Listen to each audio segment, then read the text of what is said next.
Good morning, everyone. We're going to get started here.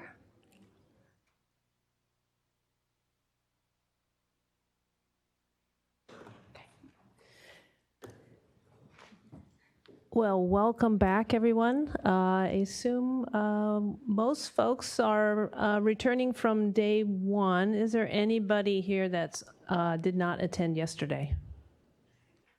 One. All right. Well, then you're lucky because we're going to go over the intro slides again. So welcome everybody to our PFAS seminar. We spent yesterday talking, we had three panels yesterday.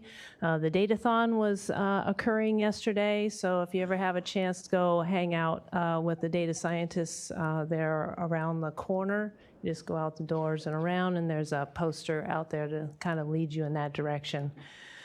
So we're also webcasting right now, so we'll have this recording available once the event is over. I wouldn't start looking for it until next week, to be honest, and we'll have that provided on our Water Board's PFAS website.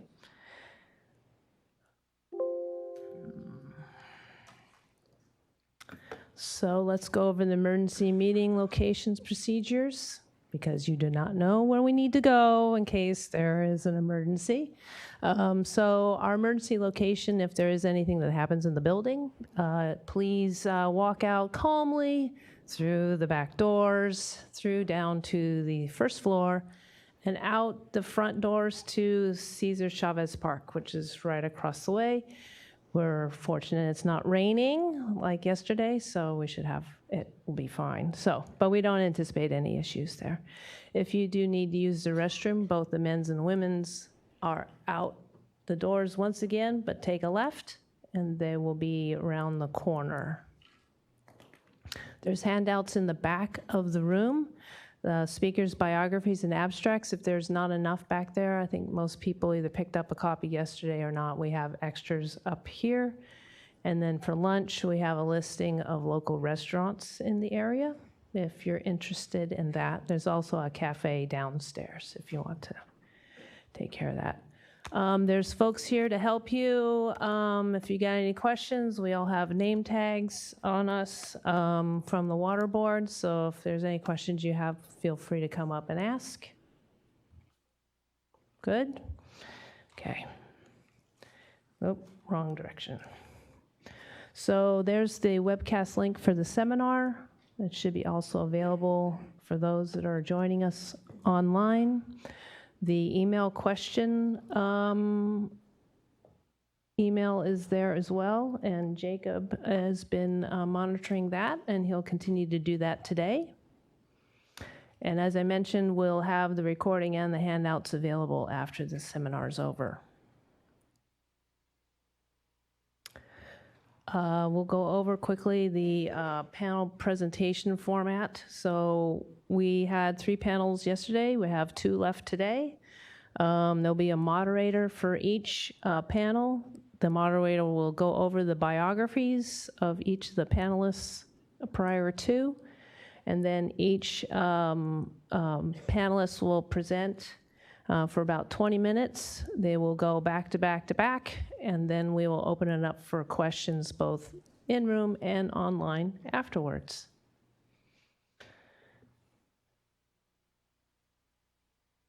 I'm going to skip this slide. This is the day 1 seminar agenda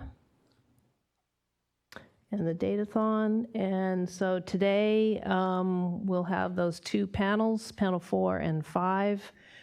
This is kind of the future. What can we do for PFAS source control? This is our agenda for today. We'll have lunch, again, break at 11:30. And then we're going to have our presentations from our data scientists come in, and they'll start. We'll probably have an introduction from the ultimate. Scott Coffin is overseeing all the data scientists right now. So he'll come in and provide kind of an overview of what's been happening there for the last 2 days, today and yesterday. And then there'll be a data scientist leave to kind of give a 5 to 7 slide minute presentation about what they found or what their concept is, what do they need, what are they looking for. Some of them have a more advanced, maybe partial application already developed. So anyway, I hope that everybody sticks around after lunch for that. We'd appreciate it. And then we'll close it out. So we should be definitely done by 3:30. And we're going to go over that. So I also wanted to do a little housekeeping. There was a bracelet. I don't know. It's up here. If you had lost a bracelet, it's up here. Whether it was, we got it. Winner, winner.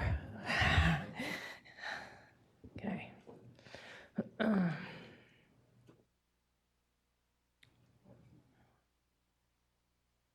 So yesterday, we had one of our own, Amanda McGee. She's part of our PFAS team. And she was, I don't know, looked forward to. Anyway, yeah. So anyway, we have a little YouTube video. So we're going to give that a play. Let's see what happened yesterday when Amanda got interviewed. Let's see if this works.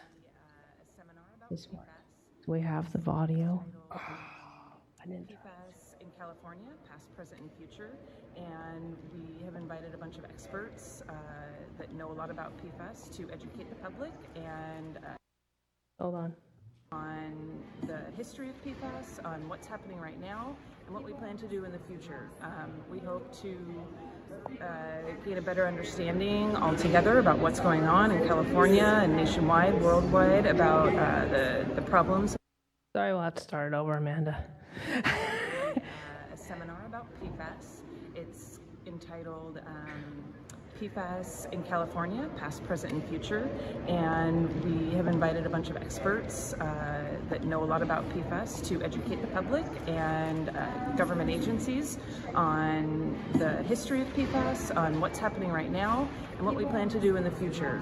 We hope to gain a better understanding altogether about what's going on in California and nationwide, worldwide, about the problems of PFAS and what we can do to remediate and solve this problem for future generations.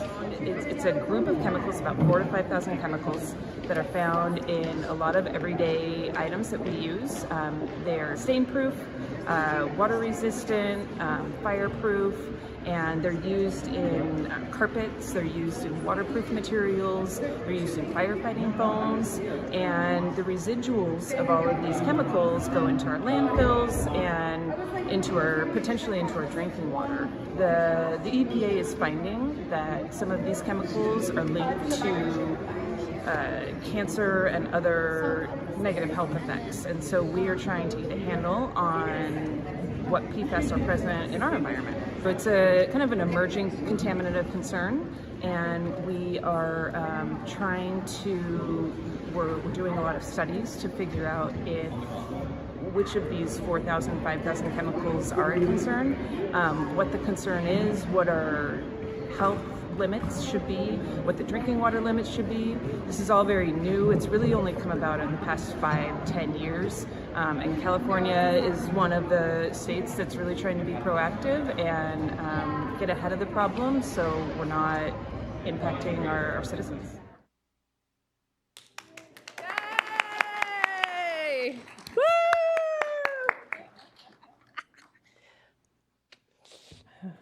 Okay. You okay? Yeah. She's okay. Yeah, you had to, I guess. Our own little celebrity. Are you ready to take the first panel, Amanda? Ready? Yeah. Yeah, there's nothing like seeing your face on the big screen, on the Jumbotron first thing in the morning. That was tweeted out by the Water Board last night, too. So I don't know if there are Water Board Twitter followers, but you can watch it again if you want. So I'm Amanda McGee. I'm an engineering geologist here at the Water Board in the Division of Water Quality. I'm going to be moderating our first panel this morning. It's called Future PFAS, What Can We Do for Source Control? The panel this morning is going to be Approaches to Remediating, Treating, and Monitoring for PFAS. Our first speaker is Dr. Rula Deeb. Rula Deeb is a senior principal and environmental engineer at Geosyntec Consultants in Oakland, California. She has more than 25 years of experience in private practice and academia, addressing the cross-media fate and transport of environmental contaminants and the remediation of complex soil and groundwater sites impacted by non-aqueous phase liquids. Her focus on emerging contaminants over the last 2 decades has promoted awareness and improved the understanding of the sources, occurrence, fate and transport, and behavior of these compounds in natural and treatment environments. Dr. Deeb is heavily involved in research and development programs to design and advance practical and cost-effective remedial solutions and inform best value management strategies for PFAS. She routinely provides litigation support services, including forensic investigations, source identification, and expert opinions regarding PFAS fate and transport, exposure, health effects, and other adverse outcomes, as well as cost allocation and remedial cost estimates. Dr. Deeb's presentation today is titled PFAS Remediation Approaches and Technologies, Research and Development Efforts to Advance the State of Practice. Our second speaker today is Mr. Eugene Leung.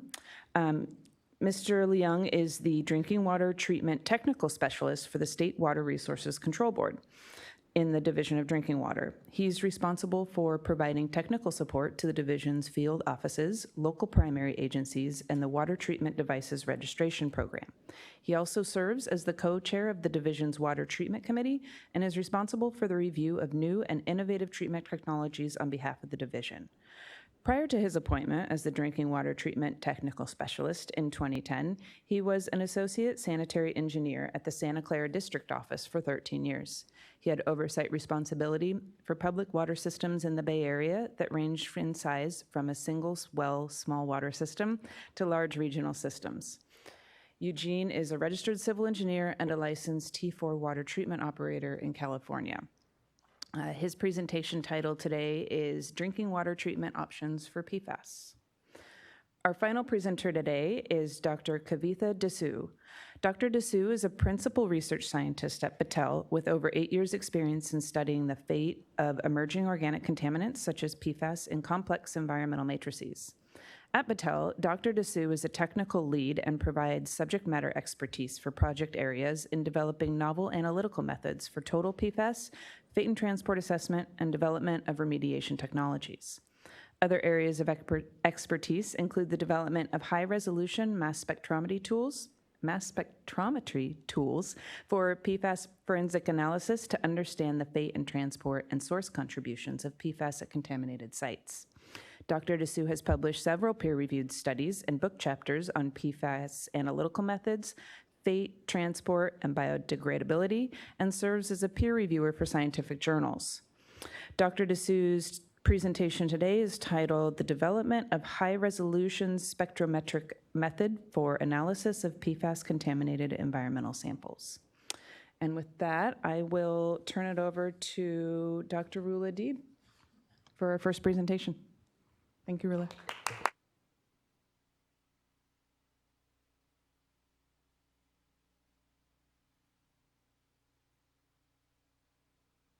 You don't need to. I only have to learn how to turn it on. All right.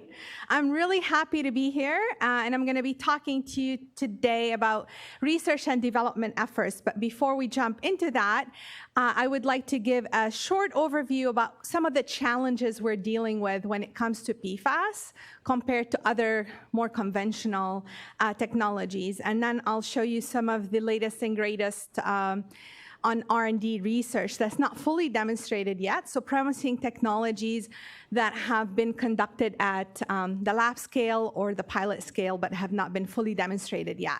So you can kind of get an idea about what's coming down the pipeline in terms of new technologies for dealing with PFAS more effectively. So some of the remediation challenges, and I think you've probably heard some of this yesterday, related to PFAS is the chemical stability of these compounds, its presence in PFAS presence in complex mixtures, the contaminant footprints. I'm going to talk a little bit about conventional technologies, and you're going to hear more about them from Eugene. And then we're going to talk about the impact of the changing regulatory targets as they impact PFAS treatment.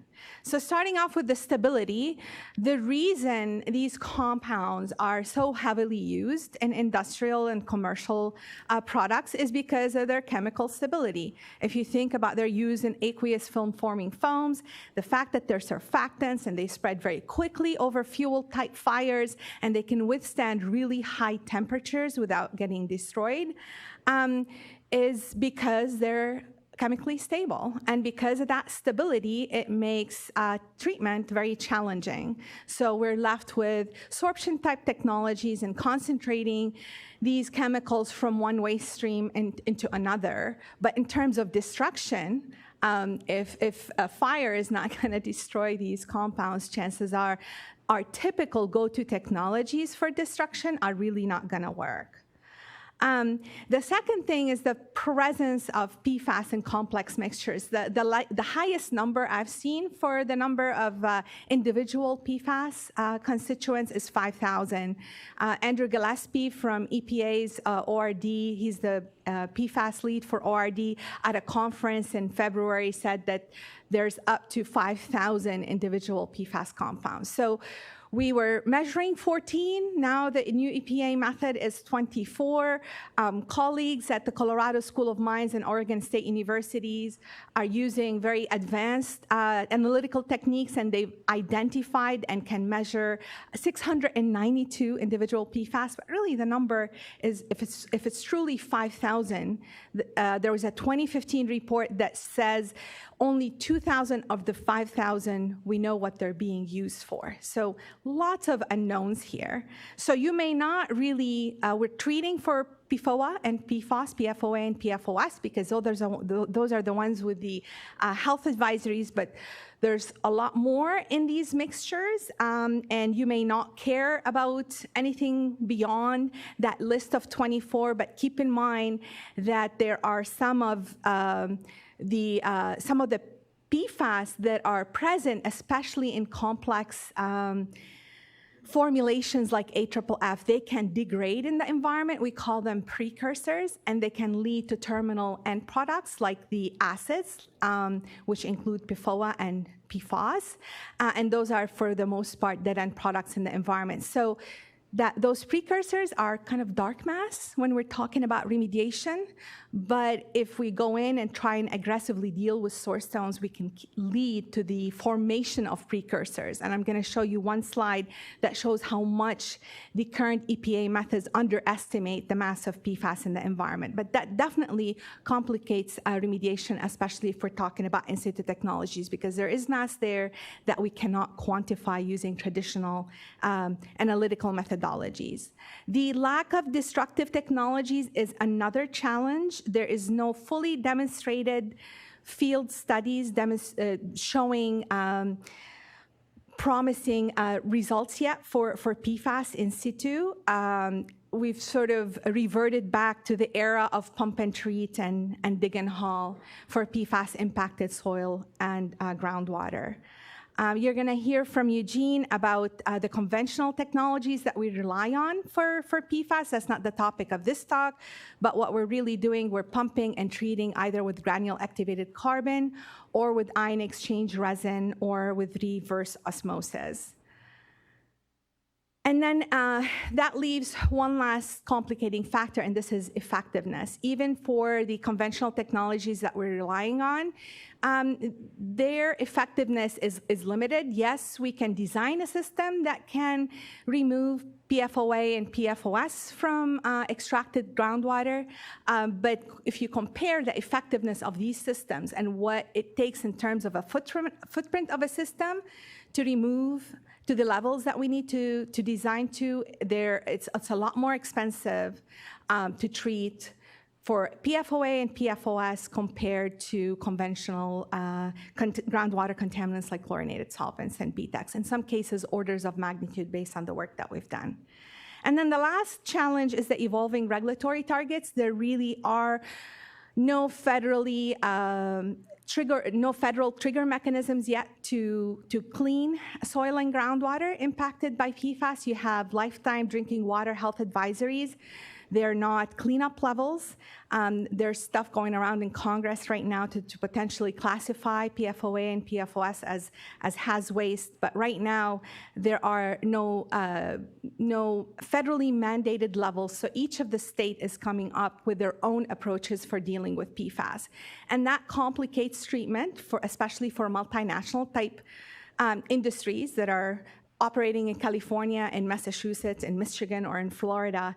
The regulatory targets are completely different from one state to the other, but who can blame the states for coming up with their own levels when we don't have federal guidance on how to deal with these contaminants in soil and groundwater? So moving on to the geeky and really exciting stuff that I love, and I just came back from the SWRCB and ESCCP symposium last night, where there was a lot of talk about PFAS. It's of great interest to the Department of Defense because of the amount of AFFF that has been used for fire training activities and fire response incidents. So the Department of Defense, through its research arms, SWRCB and ESCCP, has made significant investments to try and identify innovative treatment approaches for PFAS. They're looking at PFAS destructive technologies. They're funding about $100 million worth of work on that and on treatment trains. So what I'm going to talk to you about today is some of the work that we're involved with on destructive technologies and treatment trains, and also a lines of evidence type approach to make sure that when we're using these really aggressive technologies, we're achieving destruction and we're not making the problem worse or mobilizing contamination. So really briefly about SWRCB and ESCCP, and I'd really encourage you to go to their website and look them up. SWRCB is the Strategic Environmental Research and Development Program. So they focus primarily on laboratory type work, and when the results from SWRCB type research efforts are promising, funding comes then from ESCCP to demonstrate and validate and come up with cost performance and performance metrics for these types of technologies. SWRCB is a partnership between the Department of Defense, the Department of Energy, and EPA. And ESCCP is focused primarily on technology transfer and getting the demonstrated technologies out into the mainstream. So this is a snapshot of what the PFAS program looks like for SWRCB and ESCCP. It's about $100 million, as I mentioned, of investments. They started way back in 2011 with some projects focused on in-situ remediation. And then in 2015, they started to move into other areas. They're funding work related to toxicology. They're looking at developing fluorine-free foams. They're looking at what technologies can be useful for dealing with investigation-derived waste. They're looking at thermal technologies, and I'm going to show you a snapshot of results from some of the work that I'm more familiar with. So the first one is an ESCCP project that funded UC Berkeley and my company and the Navy to go out and demonstrate as a first-to-field demonstration of a destructive technology that has to be used in a treatment train approach. And the objective of this demonstration at NAS Jacksonville in Florida is to evaluate thermally enhanced persulfate oxidation at low pH. So low pH in this case is between 2 and 3, and thermal activation requires a subsurface environment to be between 40 to 60 degrees C. And the interesting thing about this technology is that when we were working with our colleagues at UC Berkeley with Professor David Sedlak, we were concerned about that dark mass of precursors. And we were thinking, how can we address that dark mass and help flush the subsurface of all the precursors, partially destroy some of them, which is the carboxylic acids like PFOA, and then capture the stuff that we cannot destroy, which is mostly the sulfonic acids like PFOS, and treat it using pump and treat. So it's partial destruction, partial capture, but we're really flushing the subsurface from the long-term release of PFAS from the presence of precursors, because we're forcing these precursors to transform. So I'm going to try and demonstrate that here. This is soil and groundwater from Jacksonville.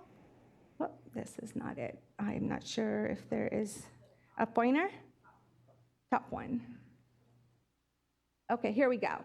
So the total oxidizable precursor assay is one available assay that is now commercialized, that was developed by UC Berkeley, that doesn't fully quantify the dark mass, but gives you an idea of some of the precursors that are present in soil and groundwater. So if you do the top assay before you start the experiment, you see that we're close to 130 nanomoles of carboxylic acids, like PFOA, and it's the shorter chain homologs. Versus if you use the EPA method, you underestimate the mass of carboxylic acids by 3 times. So the mass of precursors in subsurface environments is really not trivial at all.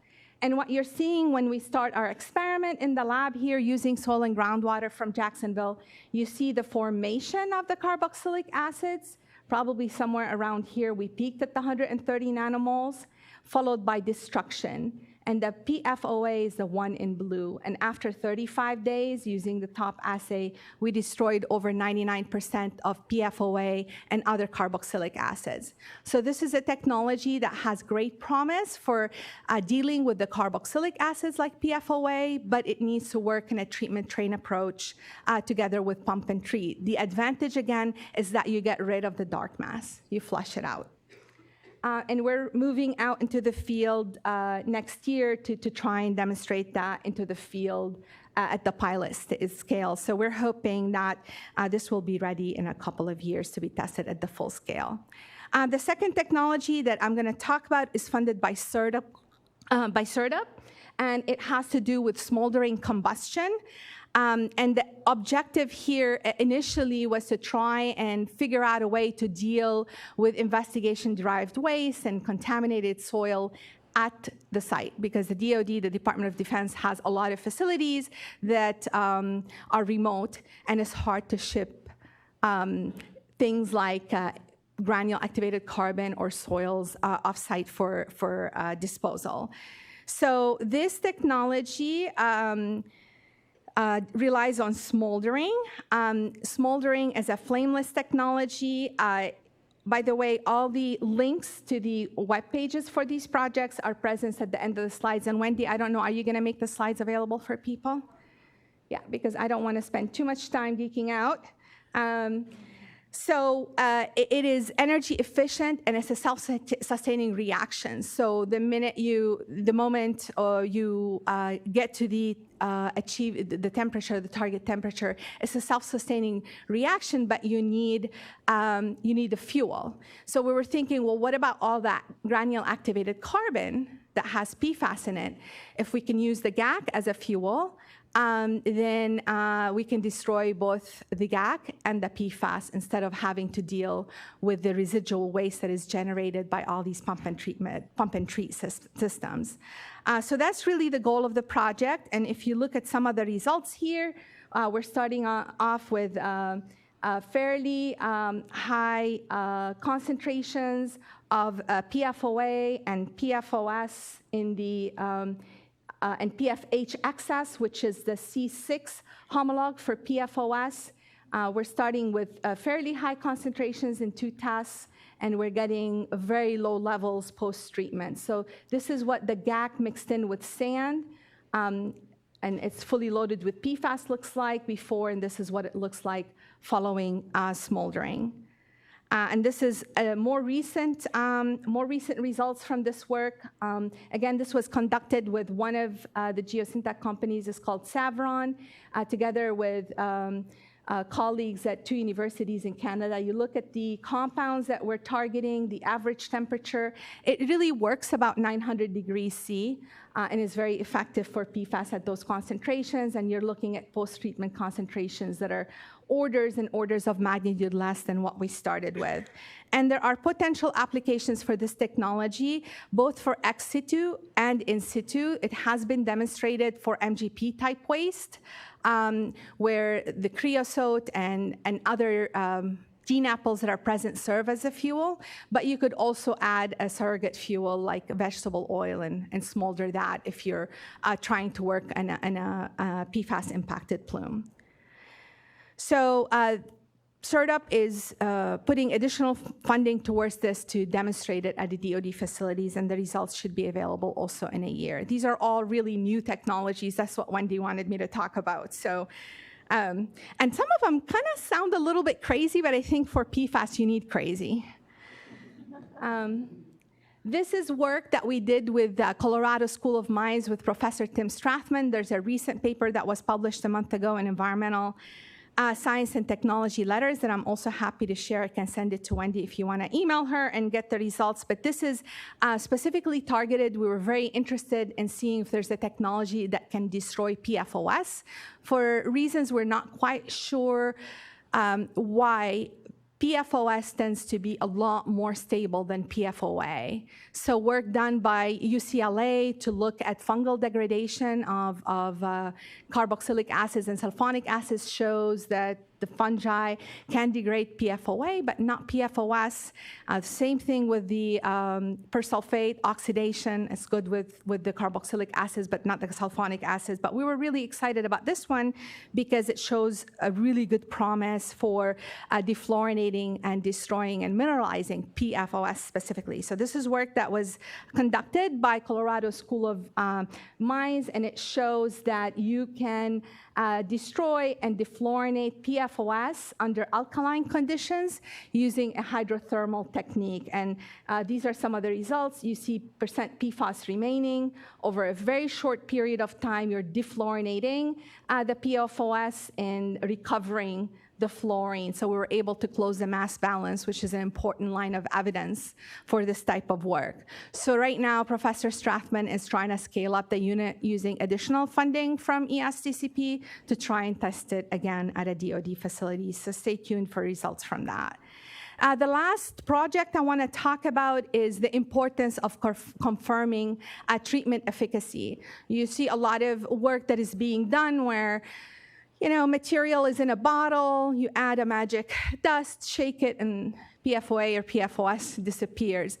We're really advocating for good science here because we truly are not about trying to make the problem worse. So what SWRCB tasked us with, and my colleague John Merrill is in the audience here. If you have any questions about this project, here he is, ask John.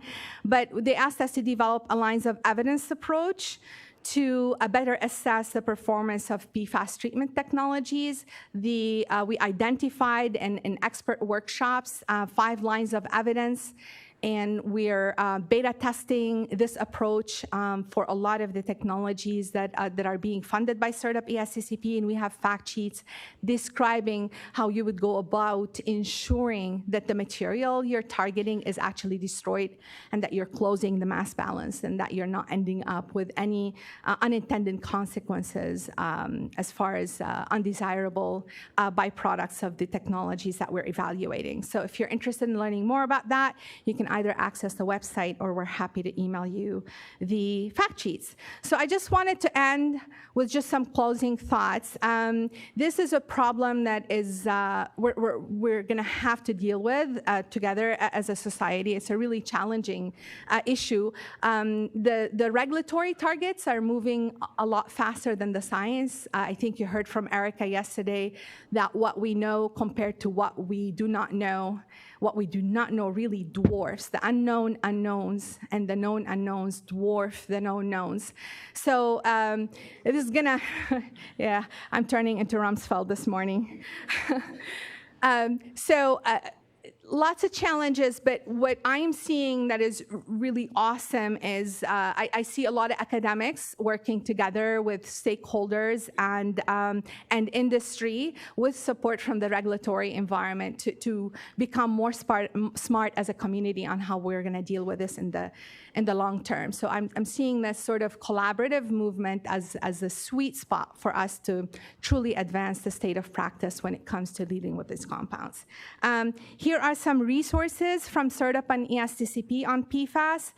You can get information about this, the $100 million level of funding from the PFAS webpage for CERDUP and ESTCP. There was an expert workshop that was conducted in July in San Diego, and that report is free for download. And then there's a PFAS FAQ and reference document that we developed in collaboration with Colorado School of Mines and Oregon State University that you can also download from that website. And then a lot of this research will be featured at an upcoming conference in March called the Emerging Contaminant Summit. It's in Denver. So if you're interested in learning more, definitely check out the website. And I'm going to end here and turn it over to my colleague Eugene, and then we'll happily answer questions at the end, correct?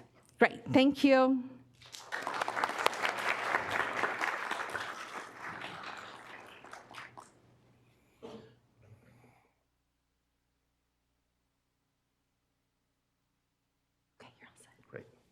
Thank you very much. Thank you, Dr. Deed, for the introduction and priming everybody for my presentation.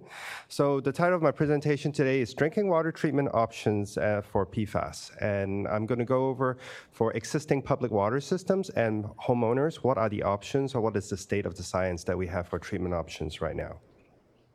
So the outline of my presentation today is to provide an overview of centralized treatment that we typically see at public water systems and point-of-use treatment devices that you may install in your own home, such as under your kitchen sink or at a point of entry.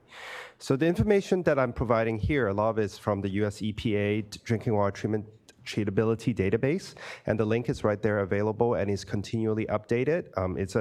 It's from the EPA. It's probably acting as a clearinghouse right now for at least for proven technologies for drinking water treatment.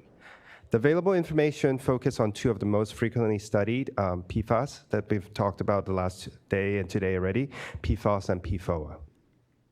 So treatment options, the US EPA Water Treatment Treatability Database summarizes the treatment effectiveness of different treatment techniques. So for majority of the drinking water contaminants that we have so far, most of them could be treated with a lot of traditional treatment techniques like conventional treatment for surface water, low pressure membrane that may be used for excluding bacteria or protozoa from drinking water, biological treatment types for breaking down nitrate, disinfection, oxidation, and advanced oxidations. So these are the typical toolbox that we have. But unfortunately, none of these existing tools work well for PFOA and PFAS. So we have to look into some of the other treatment techniques that we have in our wheelhouse that's working successfully. So based on the EPA work, this is in field demonstration or in pilot studies that they have done. The three treatment techniques that's found to work well is anion exchange resin. So it's roughly 90 to 99% effective, and the effectiveness is high. For high pressure membranes, such as reverse osmosis or nanofiltration, we get around 93 to 99% effectiveness in treating water. For powdered activated carbon, which some system may use for algae control, taste and odor control, depends on the amount you put into it. It can be 10% effective to 97% effective. It's really variable based on the dose and time that your water gets to react with the activated carbon. And then for dedicated GAC vessels, granulated activated carbon vessels, it depends on your flow rate, around 89 to 99%. So in particular for GAC, it really depends on what are your target contaminants and when you change out the media. So this is one of the slides that we saw yesterday in some of the existing treatment plants that if you change out the GAC very frequently, you will get really high effectiveness. If you let the GAC become exhausted and stay in the system for a long time, it's full, so all the contaminants passing through. So that's why we see the variable in effectiveness. So treatment options, the key thing I want to remind everybody before we jump into treatment is the available treatment options all concentrate the contaminants. We really need to look for a way to destroy properly the concentrated contaminants so that we can roll out treatment widely to all the public water systems. Otherwise, we'll just have a bunch of concentrated waste that we don't know how to deal with properly. Because of this concentration of contaminants, the disposal for treatment residual is the major concern. So it's kind of disposal. We need to solve the problem before we jump into drinking water treatment in a grand scale across the country, I would say. For centralized treatment and point-of-use treatment, for the smaller scale point-of-use treatment, they pretty much rely on the same treatment principles, but on the point of use, some of them, I think there's one general confusion is when you talk about reverse osmosis. When you are for point-of-use reverse osmosis, is very different from the centralized reverse osmosis treatment system, where it's very effective.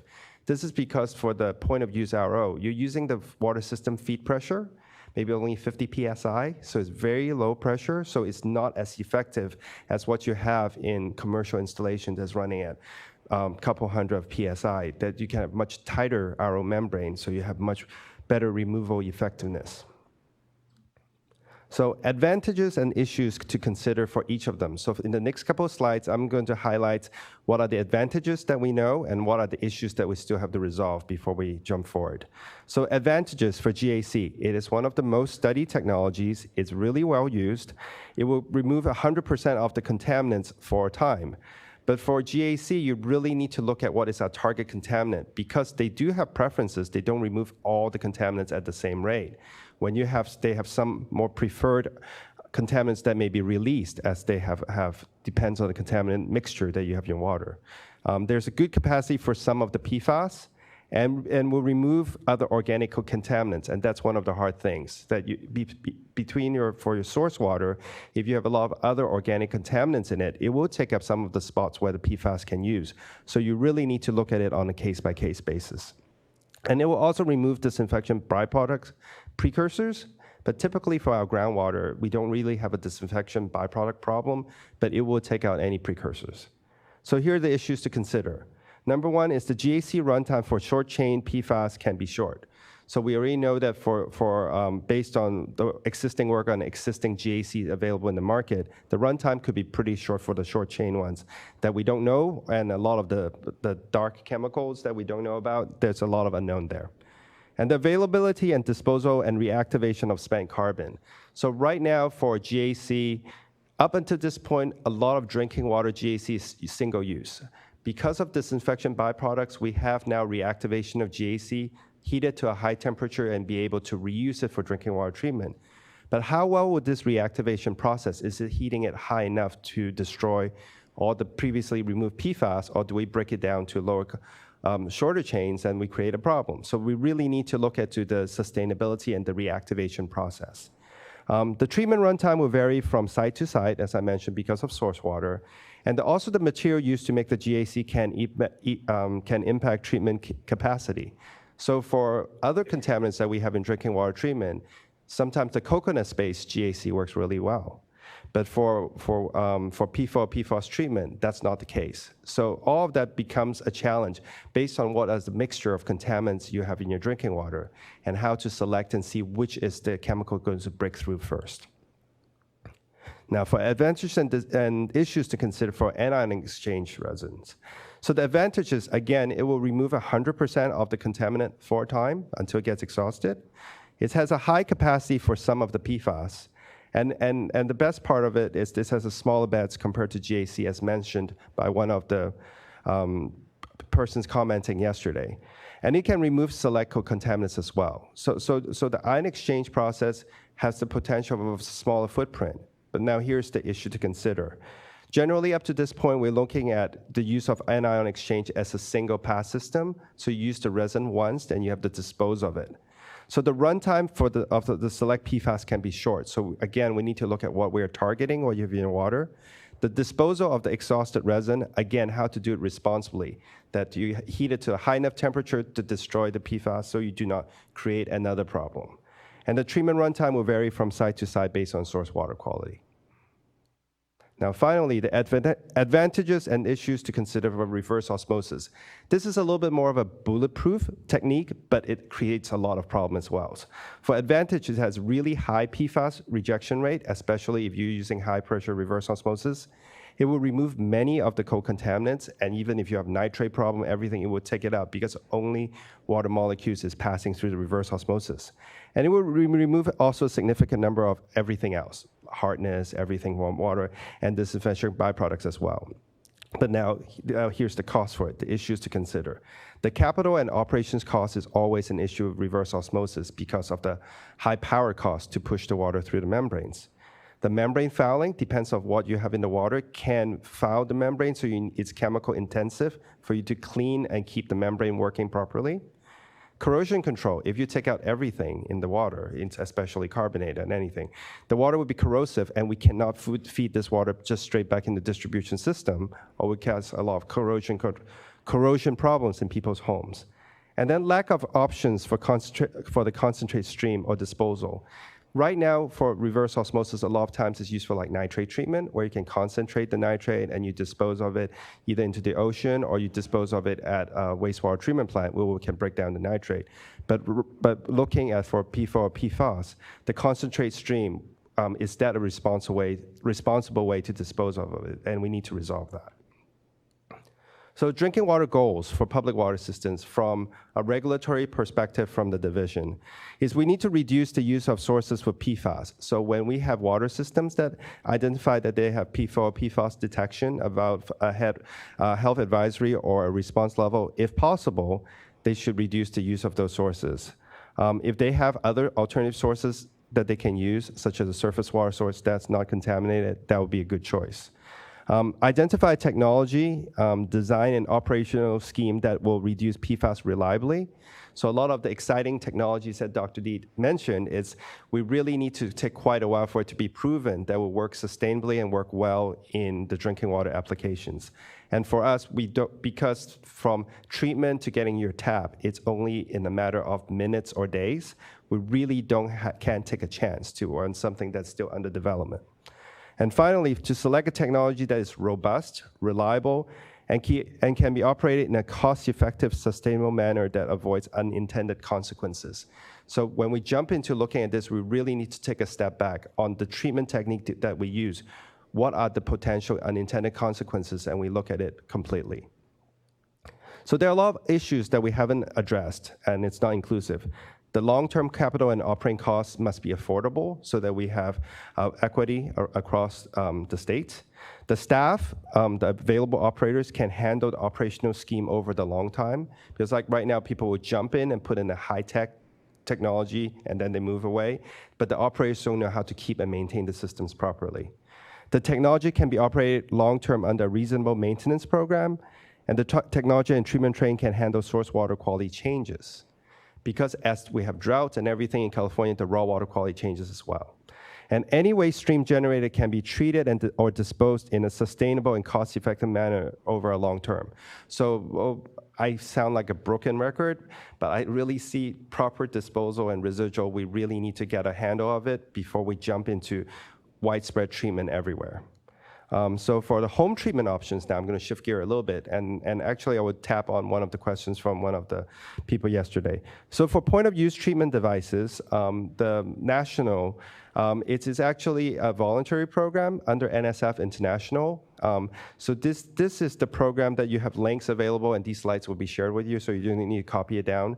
And Water Quality Association. So these are the two big groups that, there are a couple more, but these two are the primary certifiers for your home treatment devices.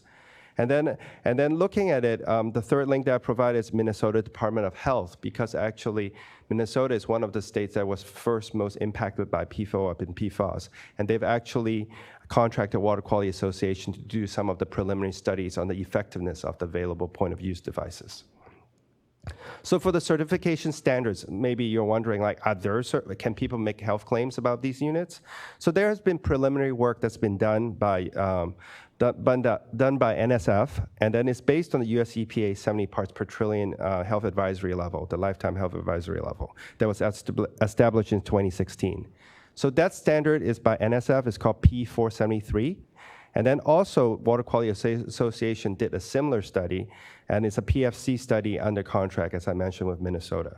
So some of the carbons and reverse osmosis filters during this study, they were able to reduce PFOA and PFAS to levels below the health advisory level. So even though I mentioned that they may not be as effective, but they're able to show that for the POU process is working well.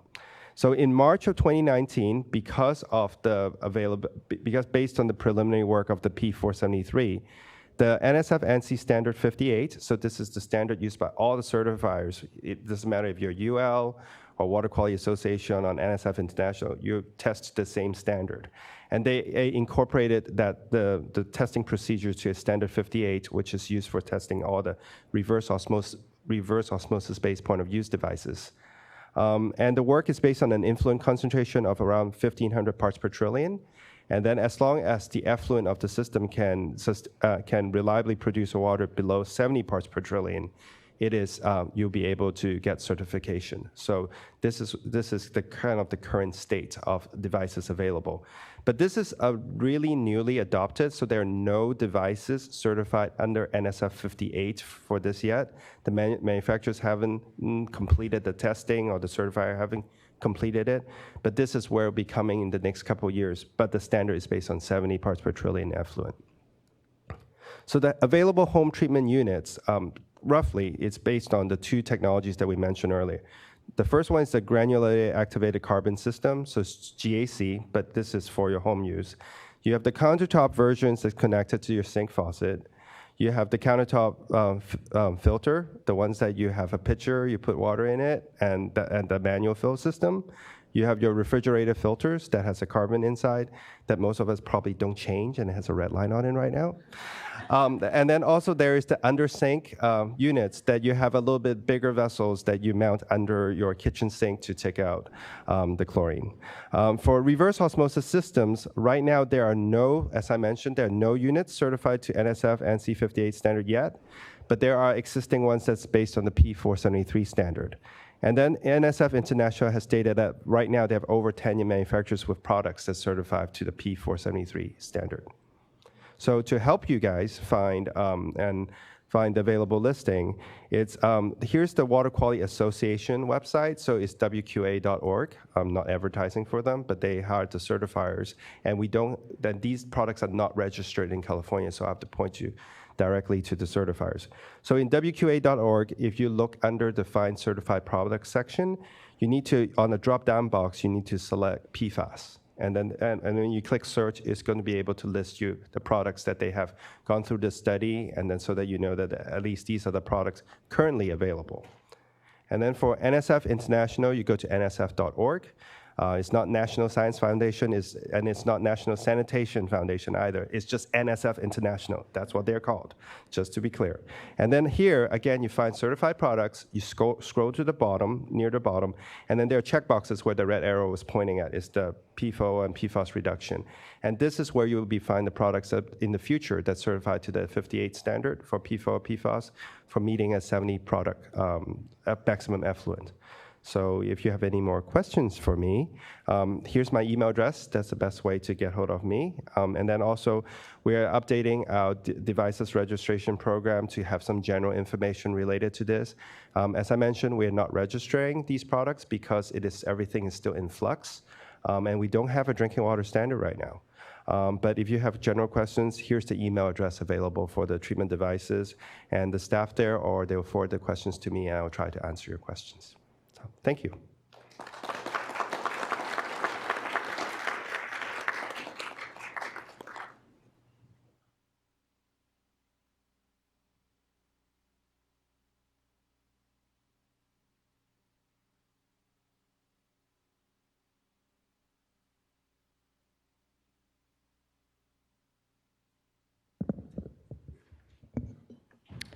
Hi, good morning, everyone.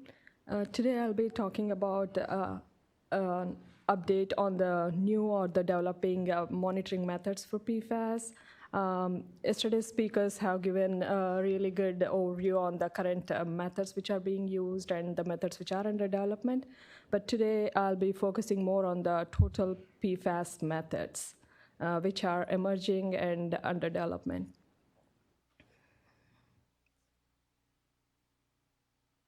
So the overview is, I'll mainly touch base on the need for the standard methods and also some of the development methods which are under development, and understanding the total PFAS methods, some of the limitations or some of the advantages of those methods, and where we could use those methods or apply in which, whether it is in, we can use it in under remediation purposes or site characterizations how we could use each of those methods, and followed by the conclusions.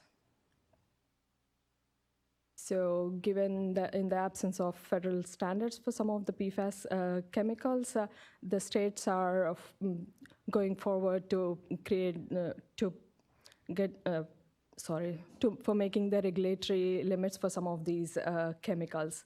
So, but these limits are different from state to state, and that mainly depends on each of the state's regulatory statute, and also depends on the need for those limits under each of the states. And states are not only making these limits or looking at these chemicals in the drinking water, they are also looking at some of the other matrices, such as the AFFF related material, or even in the commercial products. And some of the states are going forward, or as you can see on the chart there, are showing that there are many different other matrices other than the drinking water. We need some of the methods to monitor these chemicals.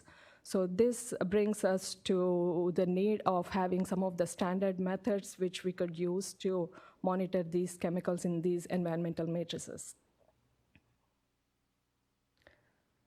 So this is a very brief overview of current state of these methods. The EPA 537.1, which is the drinking water method, we heard about this yesterday a lot, and also there is an ongoing multi-lab validation method under progress from EPA for different environmental matrices. We also heard about the ASTM method, which is a non-potable water, and also for the solids method. And there is another method, ISO method, which is mostly for PFOA and PFAS only for aqueous matrices.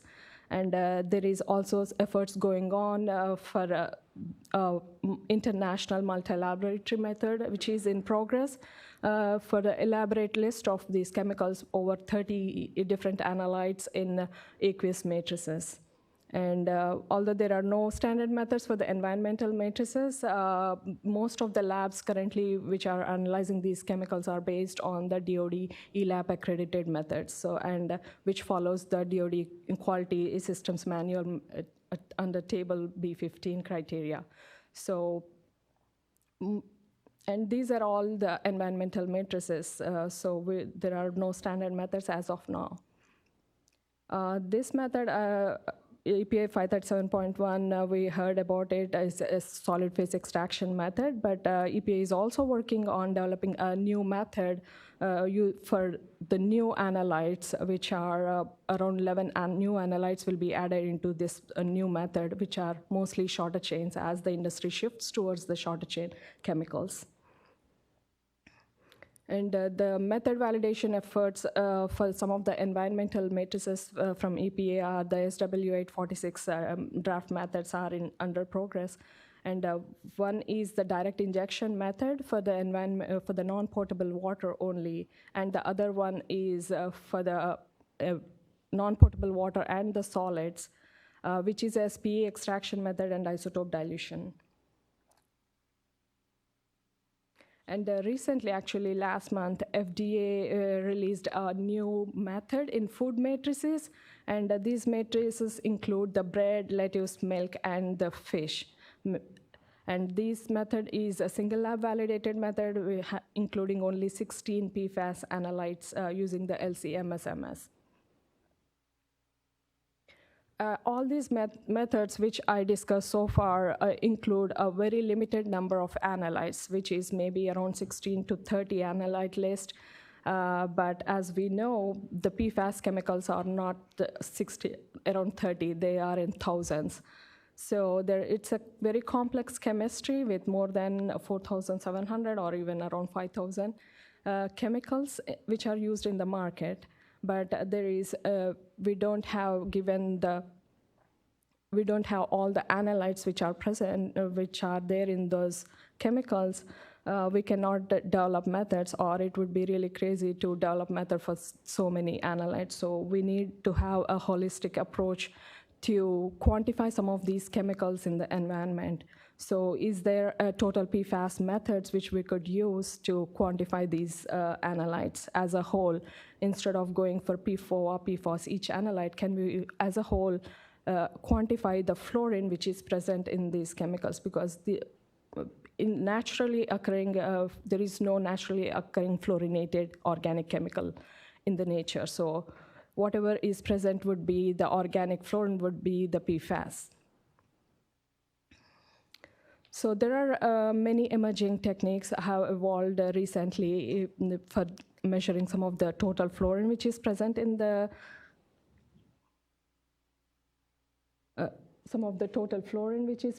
in this big circle. As you can see, this is the total fluorine, but out of this total fluorine, the extractable organic fluorine part is only about 1/3 of it.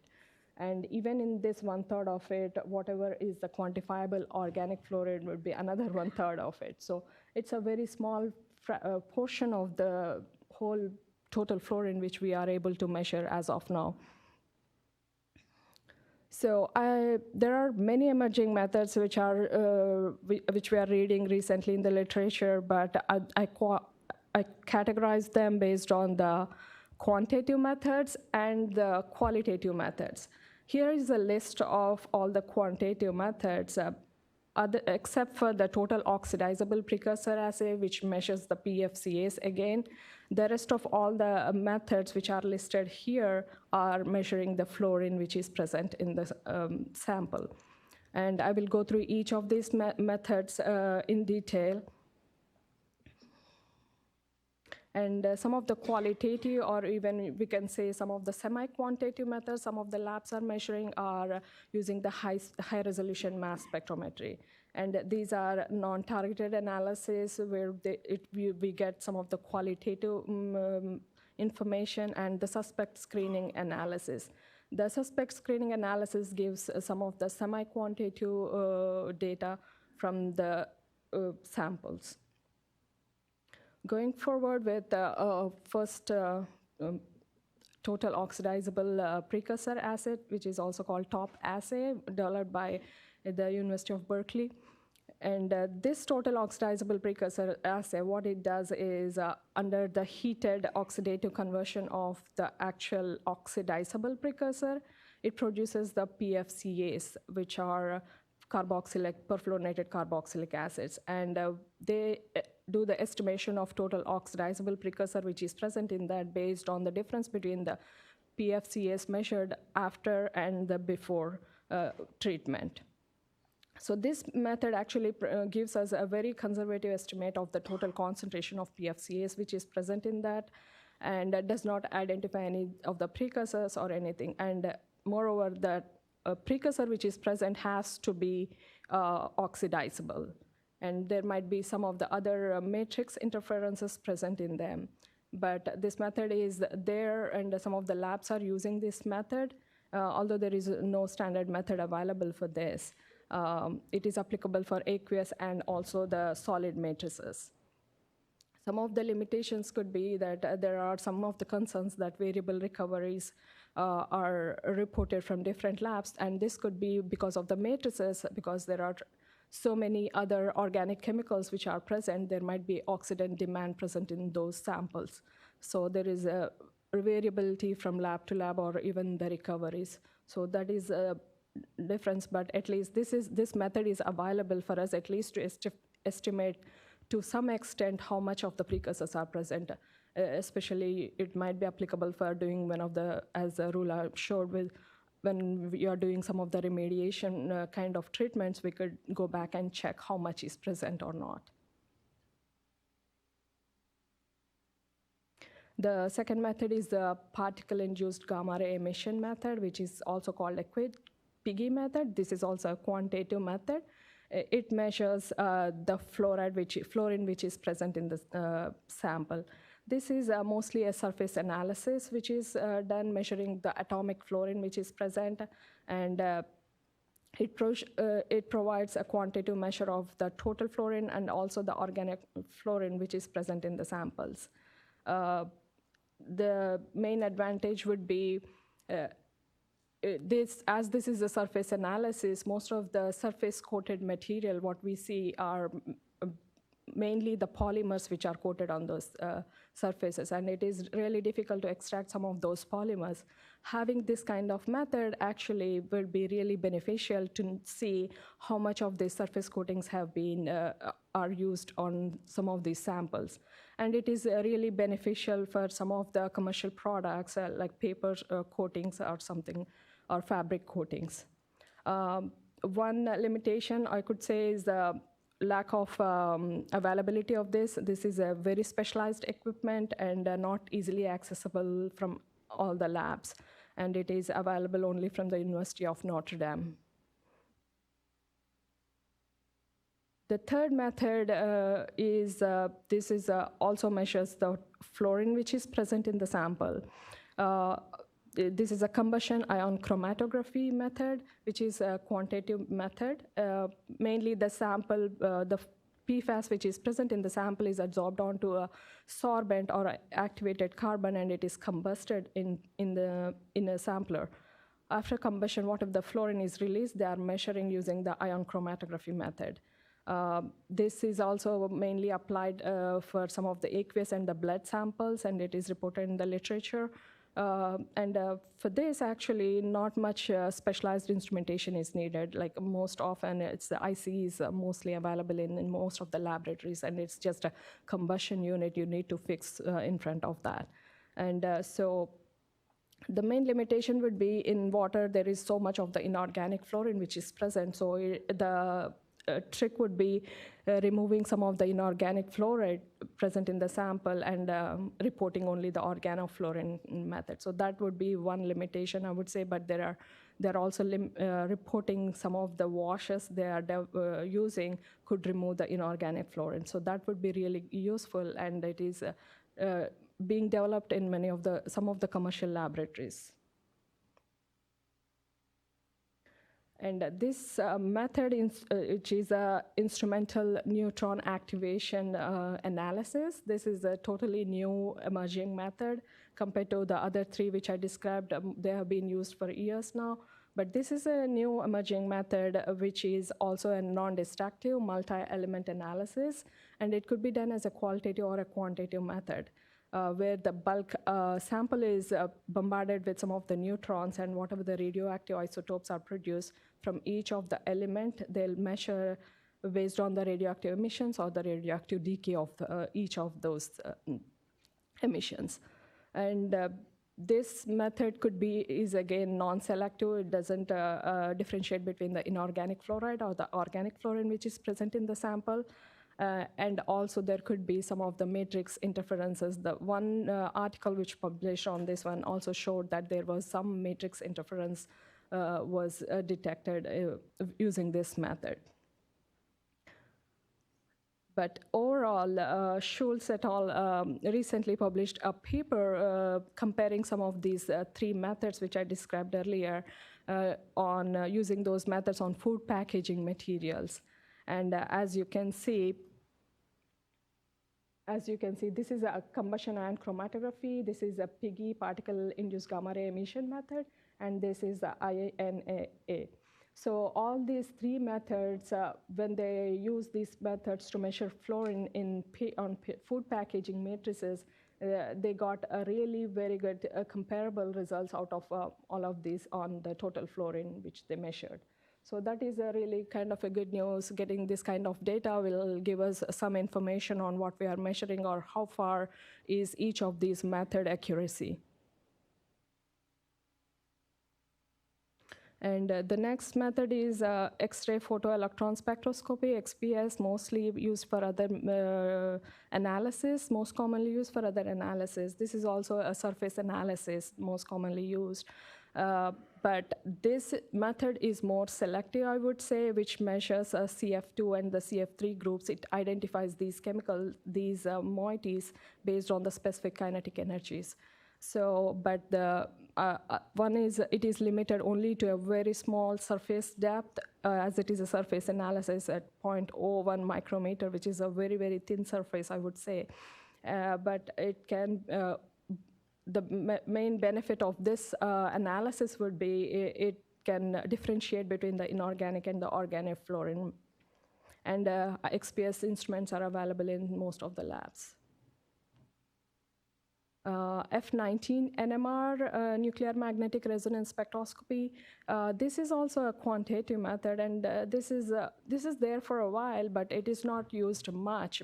It's just because it's low sensitivity, and it needs a very extensive pre-concentration of the sample, and even in some of the complex matrices, it might be difficult to interpret the spectra. But if there is any neat matrix, we could clearly use this method for highly concentrated samples. This spectra is actually is done as part of one of my research project, where I was able to differentiate the organofluorine peaks from some of the inorganofluorine peaks. So where I was looking at how much of the fluoride is producing. So I was clearly seeing the organofluorine production, but we have used some of the inorganic fluoride as a standard. We spiked in as a standard, and we could clearly differentiate some of those inorganofluorine. So that it is useful, but it has a very low sensitivity, and we need a very high concentrated sample for this. This is a potentiometric method. This method is developed as under Batel's internal research and development program, where we are looking at initially the potentiometric method, which measures the fluorine generated from the reductive defluorination of some of these PFAS chemicals. So this could be really used as a very rapid indication of the presence of or absence of the fluorine in any of the samples. And it is applicable for both liquid and solid extracts. Because this is a potentiometric method, ion selective electrode probe is used, and we get really quick indication of whether the fluorine is present in that or not. And some of the results of these things we compared with using the ion chromatography method. As you can see, really good comparison between both of those. The relative percent standard deviation is very, very low. But again, the quantitation limits would be in ppbs. Coming to the high-resolution mass spectrometry tools, so the selection of a very broad suite of compounds is very important, as we have seen. But as we know, it's a proprietary information for most of these chemicals to understand and even to develop analytical standards. So high-resolution mass spectrometry methods are really useful to identify some of the unknown compounds, which could be some of the precursors or some of the residuals which are present, product residuals which are present, and also some of the biotransformation or other chemical transformation products. So that this method, this tool will be very helpful in predicting some of the structures or even the elemental composition of some of the unknowns which are present. And this data, actually, whatever is generated, could be again compared to some of the existing databases. For example, EPA has a publicly available Compost dashboard database. And yesterday we heard from one of the speakers showing 6,500 features are reported in that database. So from this high-resolution mass spectrometry tools, it can be again divided into non-targeted analysis and the suspect screening analysis. These two tools can be used for complete identification or even for the differentiation of from sources to sources. So the non-targeted analysis workflow, as we can see here, the sample, initially they do a full scan of the actual sample, and then followed by, once you do a full scan of a sample, you generate like 20, 30, 40,000 features from each sample. So a lot of data gets generated. You need to make meaningful decisions or informed decisions on how to do the filtration of that huge database. So what we usually do is do a feature of filterings or maybe informed decision on, as we know, the mass defect of these fluorinated chemicals, use some mass defect filtering of these chemicals. And as we also have seen from Rula's, one of Rula's slide that she has shown some of the homologs of each of the class of chemicals. Like carboxylates come from this chain length to this chain length, sulfonates from this. So you know these different chain lengths, and these chemicals exist as a group. So once the mass defect filtering is done, again, you could go and do some of the homolog series search of these chemicals. So like step by step, we do all this filtering to bring down or cut down the whole data set of 20, 30, 40,000 hits to maybe in hundreds of hits. Again, once you reach up to that stage, you will have elemental composition. We will look at the elemental composition of that, followed by the predicted structure of it based on some of the more fragmentation of those parent compound in silico fragmentations are done, followed by we compare those daughter ions which are presented, which comes out of these in silico fragmentation would be compared with the existing databases which are present. And so these structures which are proposed, again, will get a more confirmation by comparing with the existing databases, and also if any of the standards are available, we could run and or even we could synthesize, custom synthesize some of those predicted structures which we are thinking, and compare it with the spectra, what you're getting out of it. So this is a very labor-intensive method, and it needs a really expertise people to work and cut down on all of these data. But we will know from this data some of the unknown PFAS chemicals which are present in the sample. So the suspect screening analysis, it is also a high-resolution mass spec method. So in this, we will measure the exact mass measurements. It's exactly similar to what we will be doing for the non-targeted analysis, but here we will have a suspect screening library. As Rula mentioned, the Colorado School of Mines and also the Oregon State University have developed a suspect screening library. I have around 4,000. She mentioned around 650 analytes they have as of now. But Battelle is also working under some of our internal research and development. In parallel, we developed our library, suspect screening library, more than 400 PFAS analytes in that. And we are also actually doing, we are scanning some of these, using some of these high-resolution mass spec to, we are analyzing some of the known sources of these chemicals and creating a kind of a library of source signatures of each of these particular sources, so that once we have some of the unknown sample, we could run this suspect screening analysis and compare with our known sources. And this is a snapshot of another proof of concept research which we have done.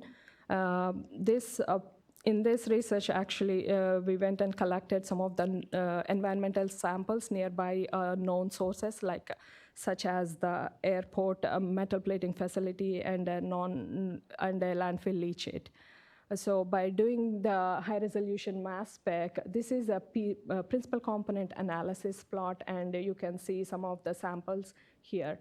The usefulness of this principal component analysis is it displays clusters of mass spectrometry data of similar samples as a cluster. So if you have a known and unknown sample which are similar together, they form a cluster of it. So here we collected some of the landfill leachate samples which form really different than some of the environmental samples here. And here, as you can see, even within these samples, these are the samples which are collected nearby the airport, a surface water sample nearby airport, which falls completely different to the sample which is collected nearby the metal plating facility. So this kind of high-resolution mass spec data could be also used for doing some of this kind of forensic analysis to differentiate from sample to sample or the source to source. And here on the plot on the right side, as you can see, this is also a PCA analysis of some of the AFFF concentrates. And here we collected, we had fluorotelomere-based AFFF and ECF-based, electrochemical fluorination-based AFFF. And we also had two unknown sources of AFFF. So we didn't know the chemistry of those things or whatever the source of it. So we did this high-resolution mass spec, and we did all this data filtering and everything. And we confirmed that, as you can see, this cluster of whatever black samples which we are seeing, those are, one of it is the fluorotelomere-based AFFF, but the other one is unknown manufacturing-based AFFF. So we were able to compare, or even to say that whatever the unknown AFFF which we had was based on the fluorotelomere chemistry. Of course, we need more of lines of evidence to confirm this one. We had some of the targeted analysis data and some of the total fluorine analysis data has been generated to confirm this one. And this cluster was mainly from the ECF, electrochemical-based AFFF.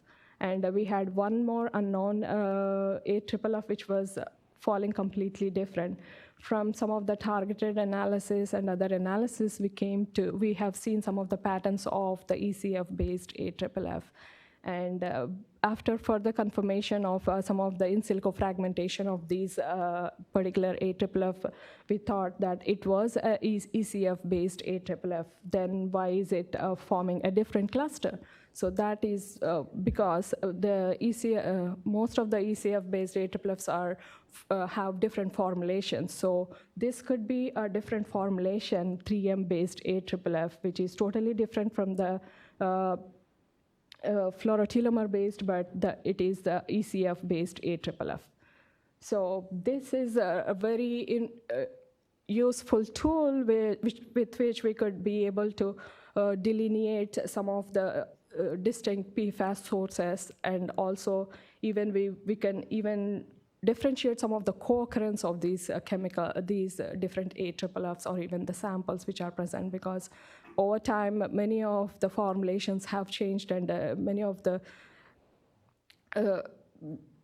AFFF contaminated sites have used multiple AFFF versions of it over time. So this will be a very useful tool to differentiate some of those different samples or even sources. So coming to conclusions, as we have seen, many improvements have happened and over time and for the trace level analysis of PFAS.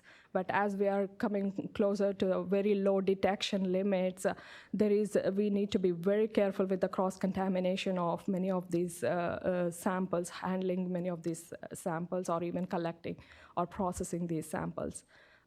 We don't have the standard methods, but there are ongoing multi-lab validation methods. So we should be expecting some of those methods for the environmental matrices as well. FDA's single lab validated method is released for some of the food related matrices, and we have for the total PFAS methods, there is limited data available, but there is a need for the adequate performance and quality assurance measures, which we need to see before using these total PFAS methods. And again, high resolution mass spec tool could be really useful for some of the forensic analysis, or even to understand the unknown PFAS which is present in the samples. With that, thank you very much.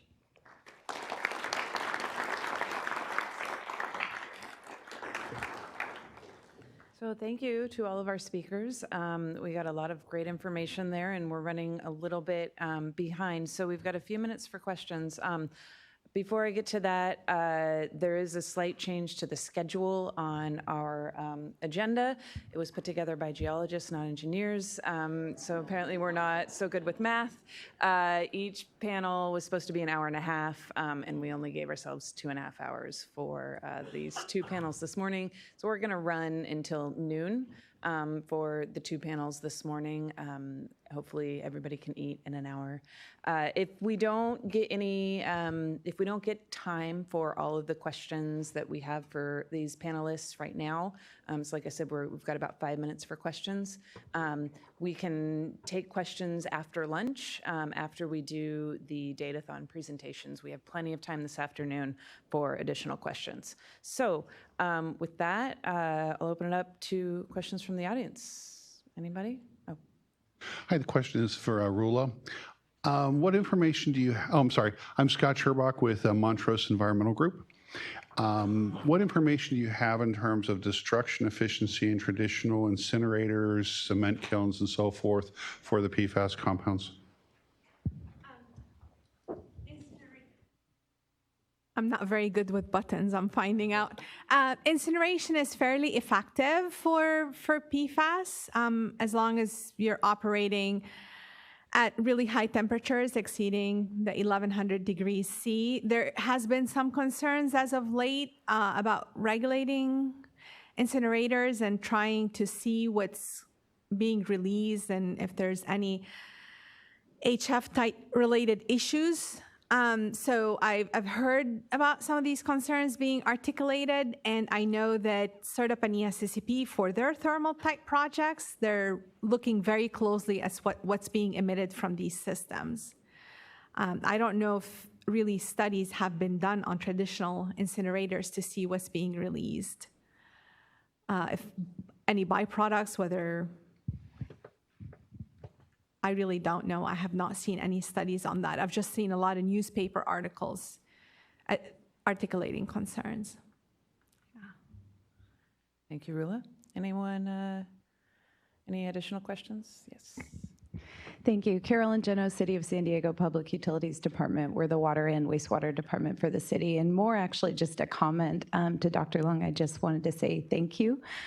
You said you were a broken record during your presentation, but to hear a lot of emphasis on the importance of looking into destruction technologies versus just sequestering this material for agencies that are looking at, into the future, are we going to need to not just pull the stuff out, but what do we do with it? Thank you for really emphasizing the importance of knowing that before we move out onto widespread treatment, because then we just have unanswered questions. Thank you. You're welcome, and I'm not a doctor. Jacob, do we have any questions from email? You got to pick the best one, because I think we have time for one. We have two questions, so I'll use the first question. This is from one of our online audience members. This question is for Mr. Lung. For GAC, you said that the runtime for short-chain PFAS is short. Could you be more specific, as in how short, in terms of days, weeks, months, years, et cetera? For GAC treatment, we really need to do a pilot study on a source-by-source basis, because really depends on the raw water conditions. So, and oversizing a GAC filter doesn't really solve the problem, because you have so many organics in the water that can actually foul your excess GAC capacity. So for GAC treatment, it has to be right-sized so that it doesn't get fouled over a long time and it's working properly. Okay, and with that, let's give our panelists another round of applause, please. Thank you. And we're going to take a quick 5-minute break, stretch, use the restrooms, go grab some water, and we'll come back with our next panel. Thank you.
I'll be right back.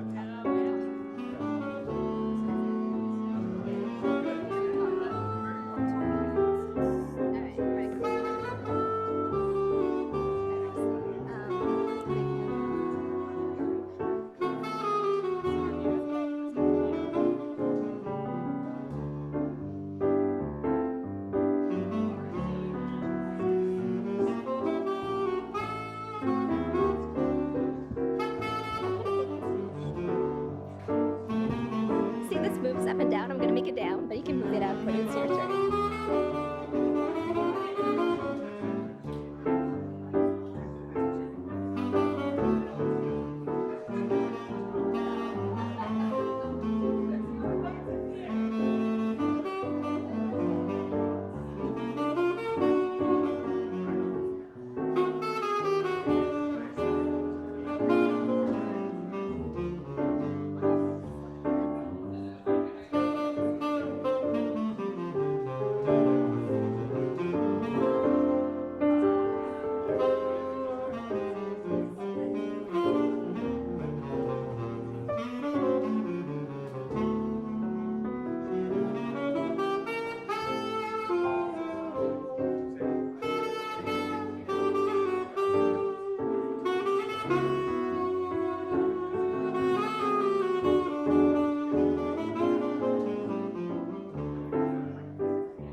If you could take your seats, we're going to get started in just a moment. Thank you.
Okay, as people are taking their seats, I have two announcements. Both of them are good news. The first bit of good news is we don't have to start this presentation with a video of this face. And the second bit of good news is we will finish on time for lunch because two of our presenters have to leave promptly on time.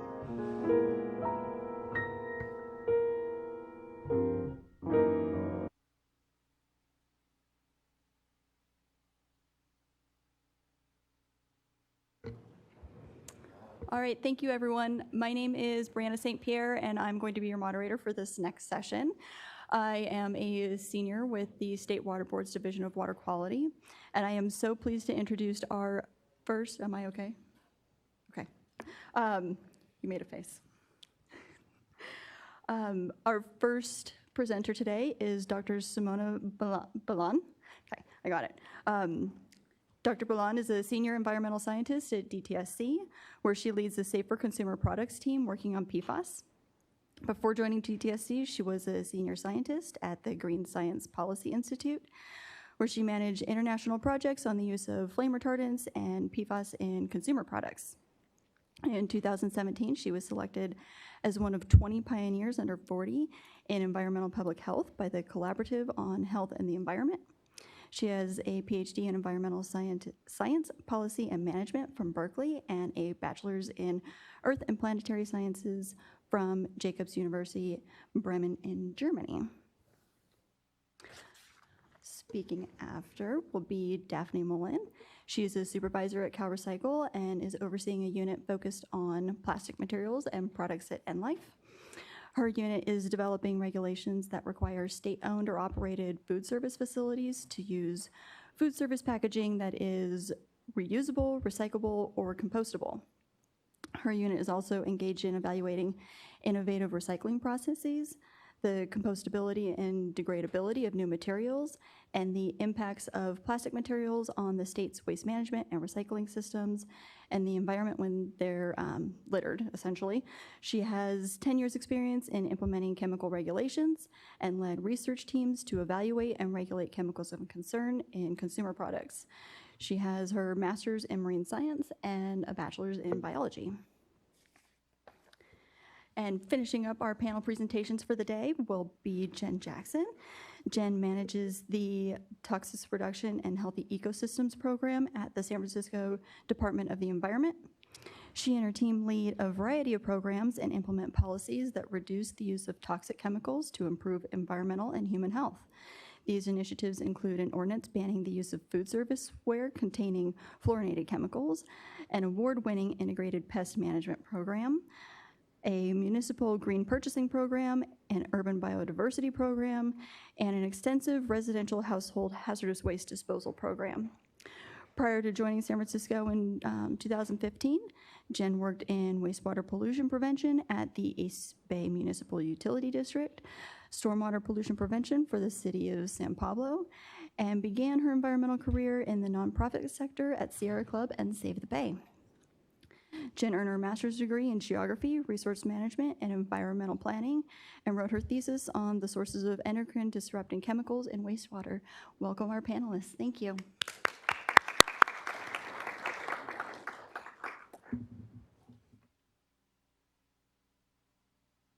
Hi, good morning, everyone. And thank you so much for sticking around for the last panel. It's great to see so many people in this room. So I'm here to talk to you about what the Safer Consumer Products program is doing regarding PFASs. We are a very small program in the Department of Toxic Substances Control, but we have a really big goal of reducing potentially harmful chemicals from consumer products in California. So how do we do that? Well, we follow the Safer Consumer Products framework, which has 4 key elements. We have a list of candidate chemicals that includes a compilation of 23 authoritative lists. And if we identify a consumer product that contains one or more candidate chemicals, then we can designate it as a priority product. And anybody who manufactures or wants to sell a priority product in California would then have to do an alternatives analysis. And based on the results of the alternatives analysis, we would issue a regulatory response. So I'm going to take you through these 4 elements a little bit in more detail in my talk today and tell you how they apply to our work on PFASs. As you can imagine, though, the universe of consumer products is really huge, right? It's a lot for us to regulate. So every 3 years, we put out a priority product work plan where we limit the scope of consumer products that we look at. So these are the product categories that we have in our 2018-2020 work plan. So they include things like beauty, personal care, and hygiene products, household, school, and workplace furnishings and decor, food packaging, cleaning products, building products, consumable office, school, and business supplies, and lead-acid batteries. And also in the work plan, we identify a few priorities or goals for our work. So we are especially focused now on reducing the use of chemicals that impact children's health, that impact workers, and California's aquatic resources, as well as reducing exposures to chemicals in the indoor environment and chemicals from food packaging. So as I mentioned, our candidate chemicals list is composed of 23 authoritative lists, and those lists vary in their focus. Some of them include carcinogens, others include persistent bioaccumulative and toxic chemicals, others include aquatic or air contaminants, and some are biomonitoring priority chemicals. So one of our lists is the list of priority chemicals for biomonitoring California, which as of 2015 includes the entire class of PFASs. So all 5,000 or 6,000 or however many there are out there are candidate chemicals for our program. So we are looking at the entire class holistically. And when we work to identify a priority product, we have to demonstrate two key prioritization principles. We have to show that there are potential exposures to the candidate chemical from a product, and that there is potential for one or more of these exposures to contribute to significant or widespread adverse impacts. Now, adverse impacts are defined in the regulations through a variety of factors that we can look at. The regulations are very precautionary and allow us to look at the potential for harm in the absence of complete information, which we rarely have, right, on chemicals, especially on a class like PFASs. So we can look at things like the chemicals' hazard traits, which could be what we call exposure potential hazard traits, toxicological or environmental hazard traits. We look at environmental or toxicological endpoints, but we also look at aggregate effects with other products that contain the same chemical, or cumulative effects with other chemicals that have similar endpoints, or physicochemical properties of concern, environmental fate of concern, and even the hazard traits and endpoints of degradation, reaction, and metabolism products of the candidate chemicals, as well as structural or chemical similarities with other chemicals that are known to be problematic. So the regulations are thus designed to protect the most vulnerable, infants, children, pregnant women, elderly, workers, and any other people that may be more at risk, as well as endangered and threatened species in California or sensitive habitats and impaired environments. So for PFASs, we definitely know most about what we call the exposure potential hazard traits. Probably the environmental persistence is the best characterized and least debated property of these chemicals, right? We all know they are very persistent. They've been even called the forever chemicals, right? They're also very mobile in the environment, at least some of them are, especially the shorter chains, but even the longer chains are, they live long enough so they can be transported very far away from the sources of emission through atmospheric and oceanic transport. Also, they can bioaccumulate, and we know that the longer chains tend to bioaccumulate, but the shorter chains also tend to accumulate in plants. And all of those that have been studied for lactational or transplacental transfer were found to undergo that. So basically, at least the perfluoroalkyl acids are transferred from the mother to the fetus through the placenta, and then also through breastfeeding to the baby. So persistence in particular has been called out as a very important property to consider. There was this recent paper by Cousins et al. That talks about the so-called P-sufficient approach. So they argue that high persistence should be a good enough reason for concern and for regulating a chemical. They say that history shows us that the chemicals that have caused most trouble have tended to be very persistent, and the continued release of these highly persistent chemicals lead to continuously increasing contamination, irrespective of the chemical's physical chemical properties. They say that these increasing concentrations will result in increasing probabilities of the occurrence of known and unknown effects, right? All those unknown unknowns and known unknowns. And that once adverse effects are identified, it'll take decades, centuries, or even longer to reverse contamination and therefore effects. So perfluoroalkyl acids are what we most refer to when we say forever chemicals. They're extremely persistent. However, the majority of these 5,000 or 6,000 PFASs degrade to perfluoroalkyl acids. So a recent report by the OECD found about 4,700 PFAS compounds, and about 80% of those are thought to degrade or in the environment or metabolize into perfluoroalkyl acids. Now, the remaining 20%, well, some of them are perfluoroalkyl acids, and then others are polymers.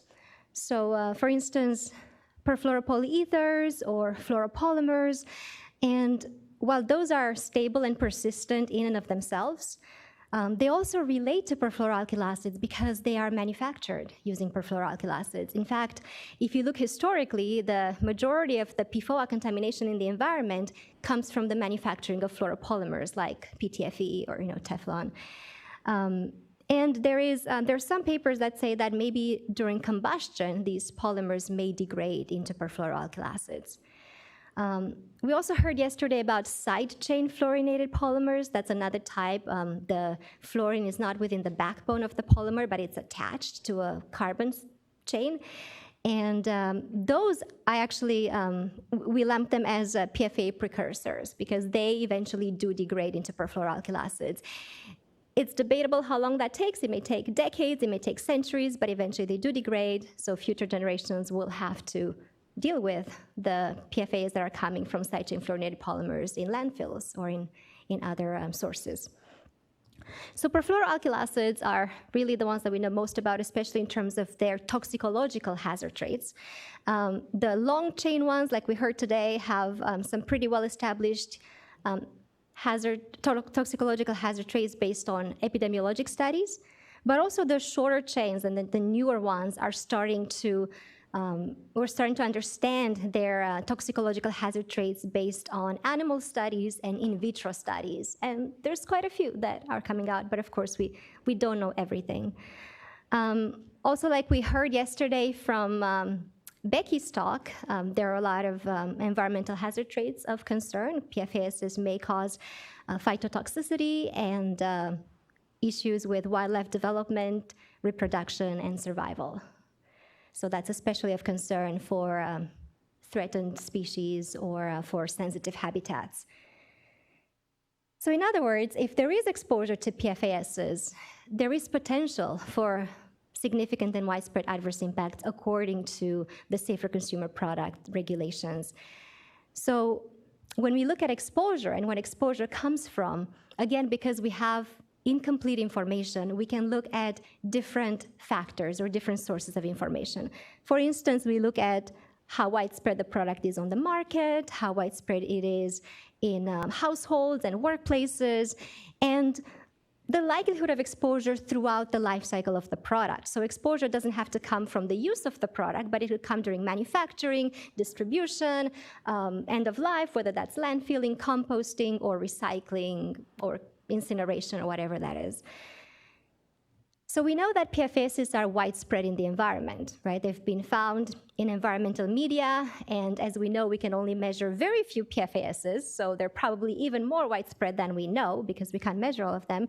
They've been found in plants, animals, and humans, in human food and drinking water, which is why I'm guessing we're all here today, because we're trying to figure out how to decrease their presence in drinking water.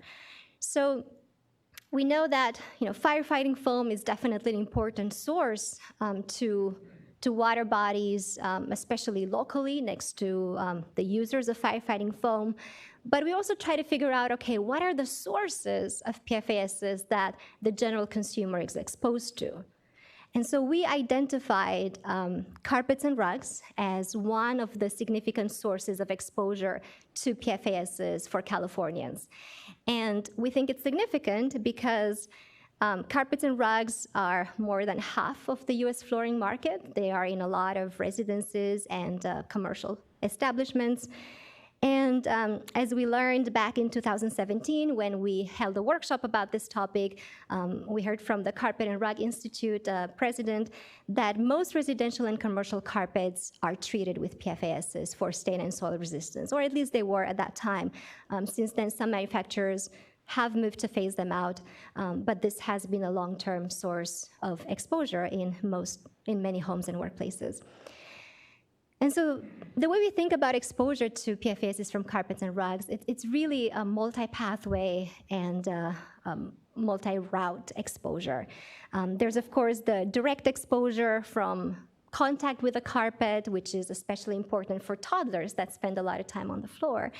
But also there's the exposure during manufacturing, emissions during manufacturing, as well as when you wash the carpet, the water that's used to wash the carpet gets put down the drain, and especially at the end of the life of the carpet. Right? A lot of carpets are landfilled, and from there you get emissions to the air and to the water, and as we know, wastewater treatment plants cannot remove all PFASs, so they get released into the environment, and eventually from there make it back into our drinking water sources and potentially our food. California does have some pretty aggressive targets of reducing the percentage of carpets that make it to the landfill. And so instead, carpets are recycled, which means the PFASs end up in the recycled carpets. So even if manufacturers don't intentionally add PFASs, if they use material that has PFASs, then that's going to perpetuate the use, including use of maybe the longer chains that were used in past products. And also some carpets are incinerated for energy recovery. And there is a concern that during incineration, you may create perhaps fluorinated dioxins and potentially, hydrogen fluoride is the best case scenario where everything defluorinates, but you can have all sorts of other things coming out during that process. So given that, we are proposing to regulate carpets and rugs containing any member of the class of PFASs as a priority product. And we think it's important to say any member of this class because there's a potential for regrettable substitution. If one PFAS compound gets replaced with another one that has less information available, that might not necessarily be a good thing. So we cover the entire class in this proposal. We are at the final stages of preparing the reg package, so we're planning to start rulemaking on this in early 2020, so early next year. And we are also continuing to look at the treatments that are being used on these products. So the stuff that you can spray after you purchase a textile or leather product in order to make it stain resistant or water resistant. So these are the treatments that a consumer can apply to any kind of textile product or leather product, such as carpets, furniture, clothing, or shoes. So we released a technical document that explains our rationale for this proposal, and we're actually holding a meeting to discuss this proposal on Monday in this room. So please come back if you have any information that can help us with this proposal as we move forward. We also have a public comment period that goes through the end of the year, through midnight on December 31st.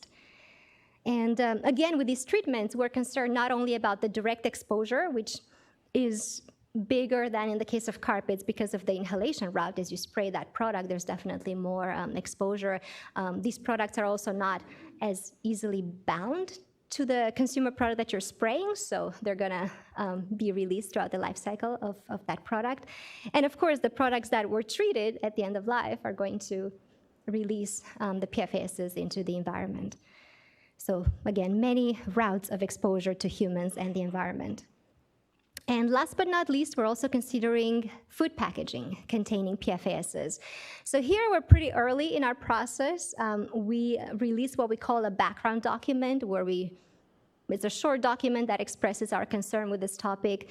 And we are gonna have a workshop here in this building, in the Sierra hearing room, on January 14th. That's going to be a very interesting day. We have, I guess, 15 speakers. There's going to be some talks and then 2 panel discussions talking about the life cycle of food packaging with PFAS and the issues associated with that. And one of the panels is going to be focused on alternatives. What else can we do? What is out there? What's possible? So, that should be very, very interesting, and that's going to inform our potential priority product selection. What would the product be? What would make sense for us to do? Our definition of food packaging is pretty broad, so it's any product that's used to package hot, cold, frozen, or room temperature food or beverage items for sale to restaurants and grocery stores or for retail sale to consumers. So it's the packaging, though. Once the package has food in it, then we cannot regulate it anymore, then it's a food item. But it's before food is placed into it. That's why we would regulate the sale of the package itself. So for PFASs, the types of packaging that are of interest are those made of paper, paperboard, and molded fiber. And exposures can happen directly through food. The PFASs have been seen to migrate from food packaging into food, but there's also the risk of exposure at the end of life, right? A lot of these paper, paperboard, and molded fiber products, they're designed to be compostable, right? So consumers throw them into the compost, and PFASs don't degrade during composting. And there have been studies showing that if you amend soils with PFAS-contaminated compost or biosolids, then the plants grown in that soil take up the PFASs. Also, recycling and landfilling of these food packaging products would be problematic. So we know that some composters don't want to take these materials because of the PFAS contamination of their compost, but then the materials will be sent to the landfill, which is not necessarily better, right? Because then from the landfill, you can have emissions to air and to water. So we are pretty early in the process, as I said, for food packaging. We are right now in the engagement phase. We have a public comment period. We're gonna have the meeting in January, and then we're gonna write our technical document if we decide to move forward, refine the way we define the product, and eventually move on to rulemaking. So once we do finalize rulemaking, the result is that manufacturers, or if the manufacturers are not available, then anybody who wants to sell or import the product into California would have to do an alternatives analysis if they want to continue selling that product in California. And so the alternative analysis asks the question, is it necessary? Right? Are PFAS necessary in this product? Is there a safer alternative? Whether it's a chemical alternative or another way of making the product, or maybe the function is not essential or it can be replaced. What are the trade-offs of having this chemical, of having this function? Can we avoid regrettable substitutions? And ultimately, is it worth it? Knowing the hazard traits of PFAS, is it worth having them in these products? And we look at a lot of different factors that can allow us to really make sure that we're not moving into a regrettable substitution, right? That's why the regulations are really designed to incentivize green chemistry and thinking towards green chemistry and safer solutions. And so based on the results of the alternatives analysis, we take a regulatory response that's customized for each responsible entity, because the same thing might not work for multiple manufacturers. So we really would tailor this response. And we have a lot of different options for the response. Sometimes there may not be a need for a response, but we may be asking for more information for the AA. We may ask for information to be given to the consumers so that they know what they're being exposed to, or for engineering and administrative controls during manufacturing, or maybe for end-of-life management to make sure that the chemicals are not released into the environment at end of life. We can also ask for investment into the advancement of green chemistry solutions. If there are no solutions available now, we can ask to work towards creating them in the future. We could also set restrictions on use and, of course, a product ban or a sale restriction So anything that makes sense. But in order to figure out what does make sense, we really rely on people engaging with us, providing information, helping us make sure that we do make the best possible decision and we don't incentivize a regrettable substitution. So that means anybody who has information is encouraged to contact us. Here's our information. And of course, we hope to see anybody who has information, is interested, show up at our upcoming workshops. So maybe I'll see some of you on Monday or in January. You can also tune in via webcast and submit comments. So yeah, thank you again for listening and for being interested in this. Thank you. Thank you, Dr. Balan. Up next is Daphne Mullen with CalRecycle. Thank you.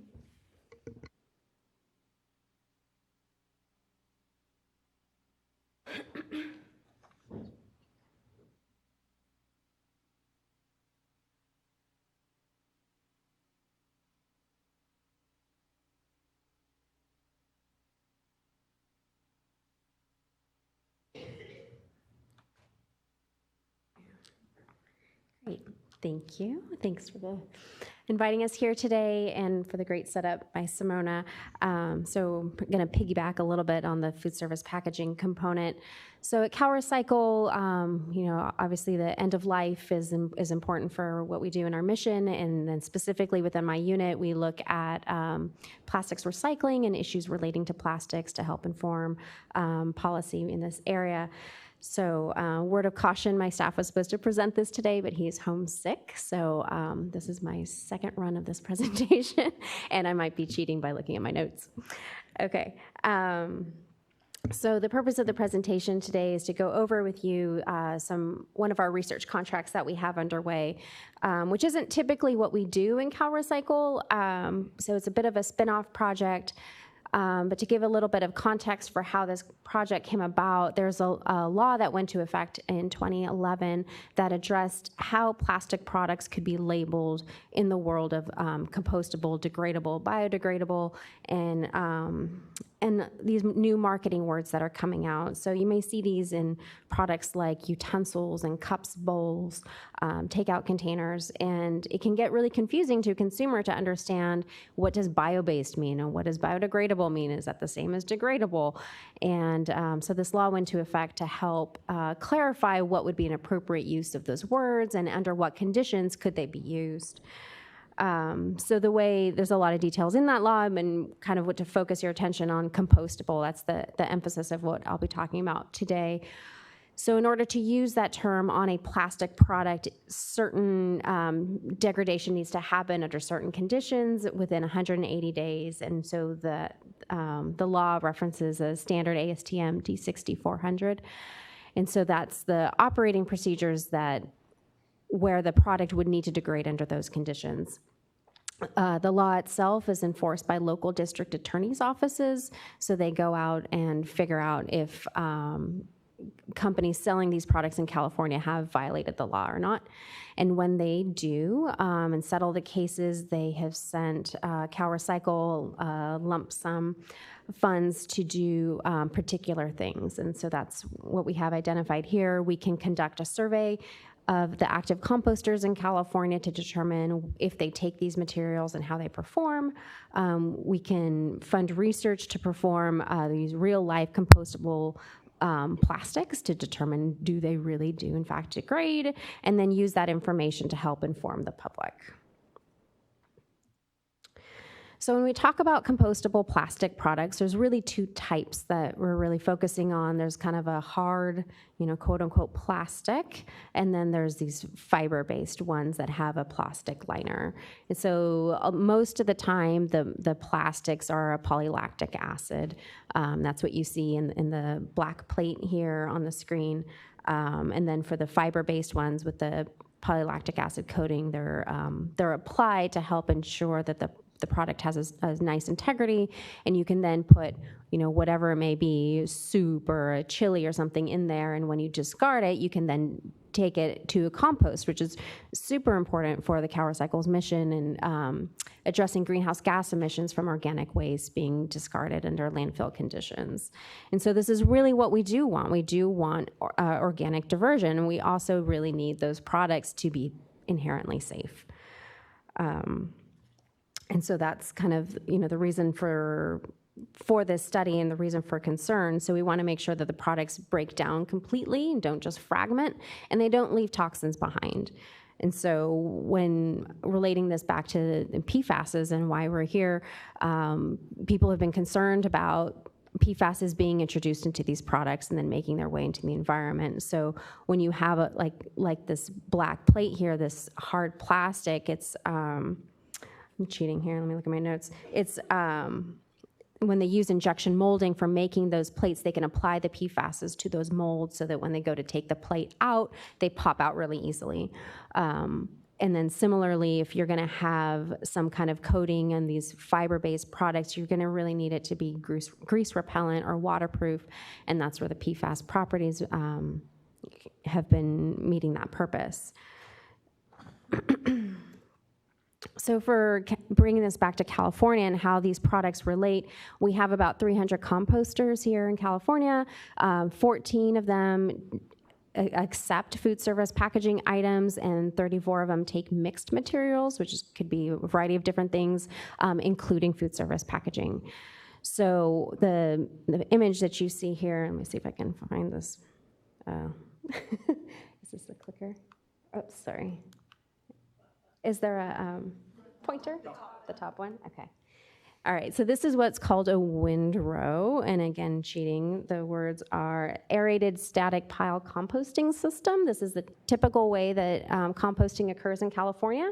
It's a little bit washed out, but you can see a little bit of a compost heap over here, little heaps over there. You can see these large pieces of equipment, so you can get a sense of scale for how much volume of waste this is generating. And then there's these ponds down here, and this is where the leachate is being collected off of those compost ponds. So if you can imagine, if we're all trying to move to better products, right? We're trying to do the food diversion, we're trying to get away from single-use plastics and have these products end up in these types of conditions, and then we're loading them up with PFAS. This is not something that would be necessarily safe for the environment. So that's so it's really important for us that we understand what's in these products and how they are actually working in real life situations. So that brings us to our research questions. When we got these settlement funds, what could we do with it in an effective and meaningful way? So we have two major questions that we're trying to address. Can California's industrial composting procedures be optimized to degrade these materials? So if you recall from my early slide, the standard that is kind of conventional in this world is 180 days. However, in my previous slide, I was telling you it's more like in the 45 to 80 days. And so you're not getting that full degradation. So is there something that the composters could do a little bit differently, changing the pH or water content or inoculating with microbes to help expedite that degradation process for these types of products? And then the second question relates to PFASs and their role in these products. Are they in the products? Are they in the compost? Are they in the leachate? And is there any kind of way to get them out so that the compost can then be safely applied? Because that's, if there's no market for the compost, no one's going to be composting, right? So then once we get all this information, then the contractors that we're working with through UC Davis are going to provide us with a report, and we'll be able to digest that and make some information publicly available on the CalRecycle website to help educate consumers on the topic, because it's increasingly difficult to understand. So CalRecycle is not the first to be concerned with PFASs in these types of products. Simona mentioned at DTSC, there's concern for potential harm as well, and then some thresholds have been established by different organizations for allowable levels of total fluorine in the products. So the leading organizations that come to mind are the Biodegradable Products Institute. They certify compostable products. And so effective this year, if you have a new product that you would like certified with their stamp saying that the product is in fact compostable, it can't exceed that amount of total fluorine. Similarly, Compost Manufacturing Alliance, they have some requirements as well. They also relate to this 100 parts per million, and we'll hear from Jen today about the San Francisco Environment's efforts.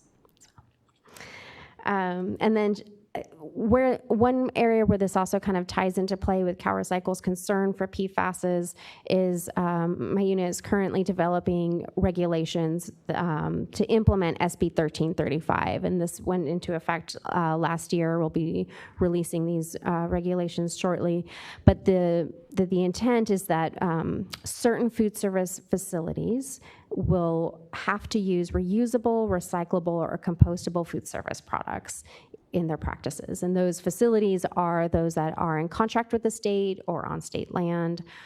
So that includes the cafeteria in this building, state fairs, prisons, the UC systems, state parks. So it's pretty widespread in the types of organizations that are going to have to change their practices and find products that work with California's recycling infrastructure and composting infrastructure. And part of that is if we're going to be moving so much more towards compostable, which is really important, we just want to be really careful with the PFAS situation. And so we're proposing a threshold, or will be proposing a threshold as well for PFASs for use in those regulations. So working with UC Davis, we've developed a contract, and I mentioned that we had two kind of major questions. Can we make the degradation process better, and what's the role of PFASs in this? And we have a variety of objectives that we're trying to achieve. And in doing that, there's two phases for how the researchers are breaking down that project. Right now, they're in this very, very, very early phase one, where they're trying to test the equipment and get everything situated so it's in a bench scale right now, and then once they kind of get those operating parameters, they're going to apply it to actual compost facility in Yolo County. So hopefully those results will be back to us next summer. Okay, so for the PFAS testing in this project, there's a few components. One, they're testing the products to see do they in fact have total fluorine. It's measured by the Piggy method. They're going to, in the benchtop scale, they're going to have a kind of like a pseudo composter, right, with a mixture of organic waste with wood chips, dried leaves, food waste. Going to test that, see how that. What the total fluorine levels are there, and then also then add those compostable products and see what the end compost, how much total fluorine would be there as well, and in the leachate. So knowing that PFASs are widespread in the environment and food service packaging may not be the only way that PFASs might get into the compost, the researchers are also interested in looking at, are there ways to remediate the leachate? So this part is going to get a little bit in over my head, and I'm going to skip through a few things. So they have a ceramic filter, and so they have these pores of different size. So they're focusing a lot on these like mesopores of a certain size to capture the PFAS elements, and then they'll be filtering eventually compost leachate through this to see if they can extract the PFAS out of it and help control it. In the short term, first they have to validate to see if that's even going to work in the first place, and so they're spiking just plain water with that, different concentrations of C4 and C6 to see how they bind to these filters. Let me see if I've left out anything egregious here.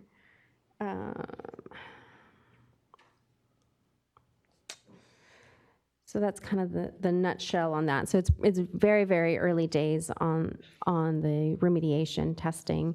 On the product testing so far, they've tested 7 samples of compostable plates, compostable fiber bowls with that plastic coating, and also popcorn bags. So popcorn bags are not necessarily labeled as compostable. However, they're well known to have PFASs in them. So what we've found so far is that the total fluorine levels for those 7 samples ranged between 1,300 and 2,350 parts per million, again, measured as total fluorine, not necessarily as PFASs. So it's also important to recognize there could be other fluorine elements that are contributing to those detections. The water used to make the products, and even when you make polylactic acid, it uses talc, and there could be fluorine in there. So, but for comparison, these values are quite high. If you recall the concentration that people are moving towards having allowable levels, it's at the 100 parts per million. So this black plate that was found to have 1,300 parts per million is quite a bit more. So even if there is some other sources of fluorine in the samples, chances are there's PFASs in there. So for the filtering of, on those ceramic discs for possible remediation, so what they've done so far is just spiked water with a couple different concentrations of C4, C6, and just for simplicity, showing you just a snapshot of the data, the filter did absorb some amounts of that, and the researchers are looking to optimize how they make those filters and having enough binding sites through those mesopores to see if they can get those numbers up higher. And then ultimately they'll test it with compost leachate to see how effective they are with all sorts of other possible things that'll bind. So like I said, this is super early days for this project. It's very preliminary data, but we will be testing more products, and we'll be testing the compost before and after, including those plastic products into the composting process to see, how much additional PFASs might be present from that composting. They're going to be developing methods for how to use those ceramic filters and use a variety of different matrices, including compost and compost leachate.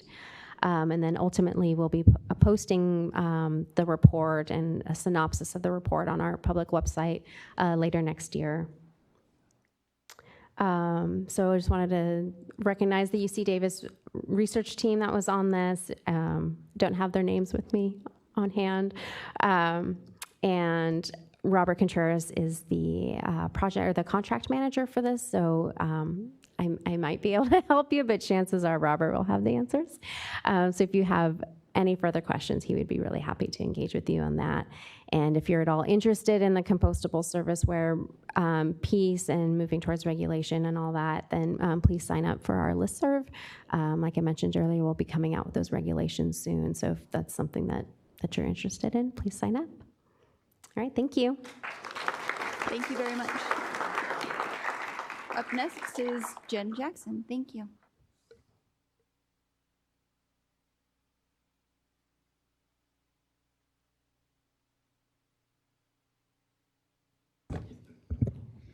Good morning. I'm the last up, and I hope to keep you engaged as you wait for lunch.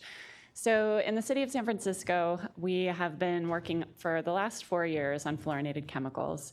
And as I dig deeper and deeper into this subject matter, I think of them as a multi-headed hydra, because every time we seem to address one particular product problem, then we end up with another one. And that's because, as Simona mentioned, and many others have, we have a world of products, and we also have a world of processes that are either using fluorinated chemicals or producing products that contain them. And we've all heard about many of these, but products like dental floss, car wax and other car care products, the cookware that we cook our food on, which is the beginning of this whole problem back in the 40s and 50s. Cosmetics, many cosmetics have fluorinated chemicals. And even your bike lube and your WD-40 might. Even super lube, which is a food grade oil that's supposed to be used in food manufacturing, has PTFEs. So that can be concerning. And then in terms of processes, we have heard already about the use of fluorinated chemicals for mist suppressants in chrome finishing processes, so we can have things like this. So while this doesn't have the fluorinated chemicals, they are used to make this. And then in process like this, the semiconductor industry, we see than being used to make semiconductors. So why is San Francisco concerned?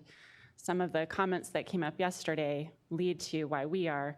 So as a city, and all municipalities have similar problems, we have fluorinated chemicals ending up in landfills where we send our waste, and anybody who generates waste and sends it to a landfill is potentially on the liability hook if there's contamination from them.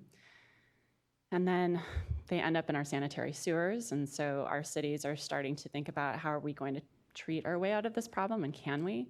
We heard from San Diego that this is a really big issue for many of us. They end up in our storm drains, so from those car care products and a number of other products. And they, of course, end up in our people. San Francisco is an insurer. We have a healthcare program. So as we see more and more of these chemicals turning up and having potential problems, harms to human health, we will be on the hook for paying for that as a healthcare provider and insurer. So I think about these chemicals also not only as a multi-headed hydra, but also as filling a bathtub with no drain. We've heard a lot in the last day and a half about how difficult it is to treat these things. We can't really find them all. When we do, try to monitor for them. And so for me, I think about, okay, we're not going to treat our way out of this problem. We really have to reduce demand for these chemicals. So one of the things that wasn't in my bio, though it was long, is my undergrad was in economics. And so this is a supply and demand curve, classical economics. And what you see here is a supply curve, the S curve. And what we're trying to do is reduce the demand. So then we actually reduce the supply, then we reduce what is going into our landfills and sanitary sewers. So as a city, how do we do that? We have a toolbox, and those include purchasing, public education, advocacy, which to me is like lobbying, and then legislation. And so I'm going to look at different product categories that we've been working on, and these different tools weave into how we've been working on those. So our first area has been carpet, or I would say perhaps the area where we've had some of the most influence. So as a city, we're a very small city in terms of population. We have less than 1 million inhabitants, 850,000. But we actually have we are the largest employer. We have 29,000 employees. We have a lot of buildings, and we buy a lot of carpet. And so a few years ago, we conducted a survey of manufacturers to ask them, could you produce a carpet without fluorinated chemicals that would still achieve some measure of stain resistance and also not have a bunch of other chemicals of concern, since those carpets are ending up in our recycling streams and potentially incineration. So we heard back from a couple manufacturers that yes, we can meet that. And so what that meant to us was we have two manufacturers that can meet that. That's enough products that will provide the aesthetics that our architects and interior designers want. And we also can have a bid process where we'll have at least 2 bidders.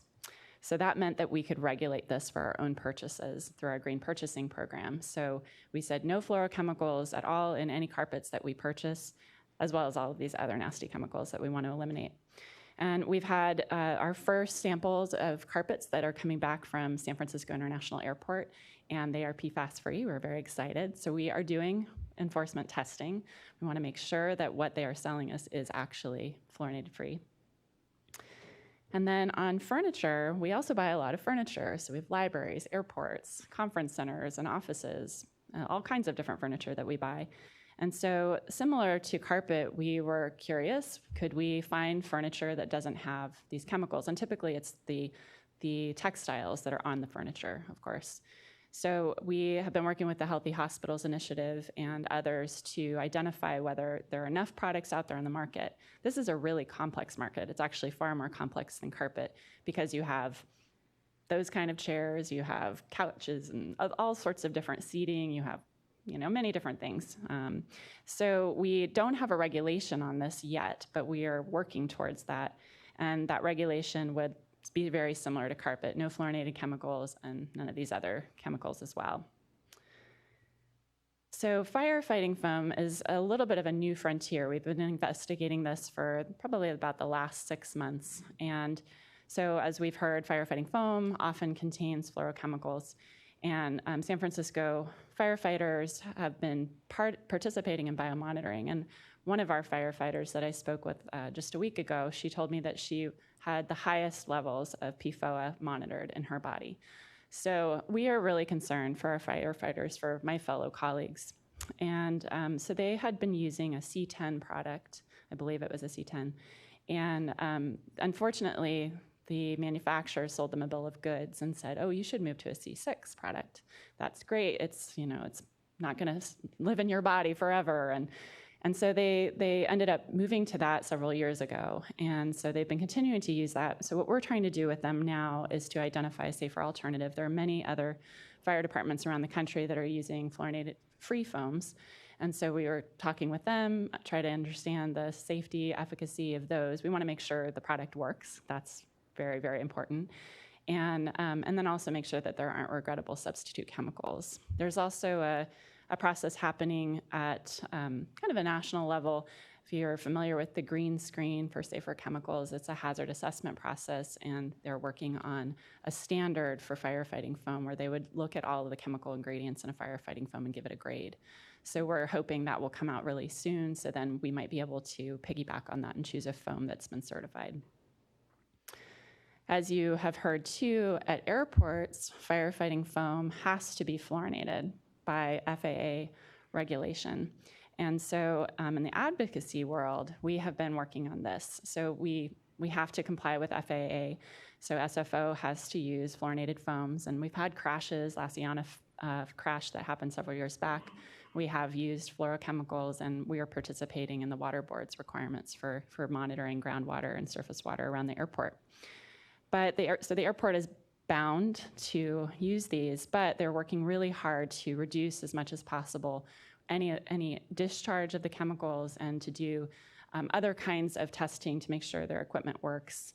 So we're hoping that they can, fully eliminate this. And one of the really exciting things that we did with SFO was last year there was a FAA reauthorization bill in Congress, and a rider or a part of it was put in to require FAA to update its requirements. And so we heard about it and contacted SFO and said, hey, let's engage airports. Can we work with you? And so they worked with the California Council of Airports, which represents 32 major airports in California.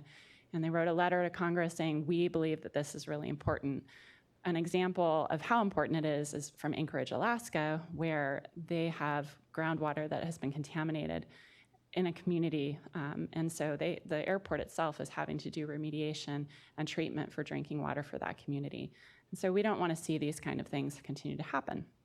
And it passed. So that means the FAA will have to update its regulations, no longer require fluorinated chemicals in firefighting foam in 2 more years. So it passed last year, and they had 3 years to make that change. They're setting up testing facilities and going to be working to make sure that whatever is required will work, but will not be fluorinated. Some additional advocacy that we've worked on. So AB 495 was a bill this last legislative session that would have called PFAS chemicals in cosmetics an adulterant. And so then they would have had to be disclosed to the Safe Cosmetics Act. And then what ends up happening, similar to Prop 65, is a lot of companies will try to move away from those chemicals. They don't want to have to report that, particularly with cosmetics, since we put them right on our bodies. Unfortunately, it didn't pass the last session, but there's hope that it will continue on in this second year. And then 2 sessions ago, AB 958 was a foodware or food packaging bill by our Assemblymember Ting. And that was to essentially ban PFAS chemicals in food packaging. And unfortunately, it didn't go through all the way through its process, but we're hopeful that we can either resurrect that or something similar in the future. But while that was going on, we started to look at our own food packaging, foodware purchases in San Francisco. So we first looked at what are we buying. We have 2 large hospitals. We have the San Francisco General Hospital and then a nursing facility. And so we looked at what we purchase, mostly because we're concerned about the fact that for many, many years, we have been requiring all food-soiled paper and paper packaging to go into our compost stream. Since 2006, this is a requirement. And so we have some serious concerns about the quality of compost, and our hauler ecology is quite concerned too. So we wanted to see, what do we buy? We buy a lot of different kinds of products, and then we did testing. And we found that predominantly the ones that were most fluorinated or had a high level of fluorine were the molded fiber products. These are the ones that actually look the most green. They're the nice clamshells and sort of soft and papery, and you think, oh, agricultural waste being made into good products. Unfortunately, to make that agricultural waste not absorb your lunch, you have to add fluorinated chemicals, or at least that's what they were telling us then. So we did see, though, that there were a lot of products that weren't fluorinated. And so that told us it's not necessary. So we can do some contract work here. And so we did. And we were really successful with working with our cafeterias to identify products that would work with them and with their needs. One of the things that was really interesting about the test results was that some of the products that we tested that were fluorinated came back as they were actually marked with this compostability label, BPI's compostability certification. And so we contacted them and said, hey, do you know about this issue? Do you know that some of the products that you certify have something that's completely not compostable? And they listened and were really concerned. One of their missions is to make sure that compost is safe and has good markets. And so they updated their standard, as Daphne mentioned earlier. And the new standard is a maximum of 100 parts per million of fluorine, total fluorine, measured, I think it's through the ion combustion method. And then they also require an affidavit that no fluorinated chemicals have been used in the production of the product. 100 parts per million may sound a little high, but what we've been finding is that even virgin wood product with nothing added in some extremely good manufacturing facilities, they have 10 to 50 parts per million, and it's possibly because of air deposition and then uptake from the trees.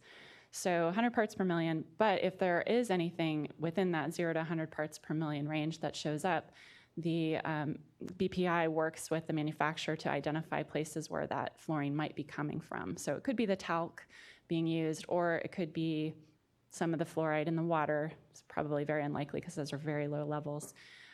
Or it could be things like the mold release agents or the lubricants that are used on their manufacturing equipment. So they're requiring the manufacturers to look into that.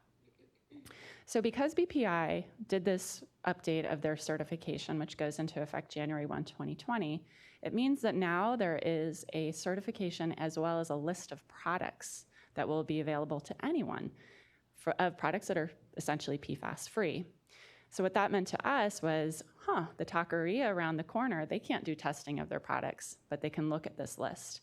And so it opened up the world of local legislation for us. And so we were able to pass a ban last year on foodware, paper and fiber foodware that would be headed for compost, that it has to be BPI certified. We didn't really get into a lot of the PFAS questions. We just said it needs to be BPI certified as of January 1, 2020, no coincidence. And this is part of the legislation that many of you may have heard about with plastic straws. It was the unsung part of that ordinance. And so we're really excited. It goes into effect in January. There is going to be a kind of a lag period there because BPI's website right now has products that are both fluorinated and not fluorinated. And that change doesn't really happen until January 1, 2020. So we can't really work with the taqueria around the corner right now to say, just look at their website to make that shift by January 1. So we're seeing it more as a phase-in for the first 6 months of 2020. So on education, we have been doing as much as we can. So we held a film screening last year of The Devil We Know, which is the documentary that basically is the Dark Waters movie, but in documentary form. So we held a free film screening, about 200 people came, and then we did a lot of tweeting and Facebook and posting about that. We have been promoting Dark Waters as it's come out. We want people to know about this. We want them to start to think about what are they buying that they could change. And then we've also been doing some education, posting mainly on Facebook and Twitter and Instagram about safer alternatives. This is a website from Green Science Policy Institute, pfascentral.org. And this is a great resource. They have been working with manufacturers to identify products that are PFAS-free, and they have a public statement on these manufacturers' websites that they don't use any fluorochemicals. So they haven't been tested, And that potentially could be another fail-safe, but this is a really good place to begin. So thinking about the hydra, the multi-headed hydra, what is next for San Francisco? We are definitely looking at potentially reviving some of those state, or working with those that are working on those state pieces of legislation. We also are looking at our own legislation on other product categories, so microwave popcorn, we don't know. We are looking into all of those things. And the other thing I just wanted to mention is that I think for all of us, there's the small scale things that we can do, change our purchases to reduce the demand and then therefore reduce the supply. But I think we do need to think really big. These are really problematic chemicals. We are definitely not going to be able to treat our way out of it completely. It's going to take us a long, long time to do that. And so if you are in the position of proposing statewide legislation that would have a bigger impact, I highly encourage you to think about that. With that, thank you very much.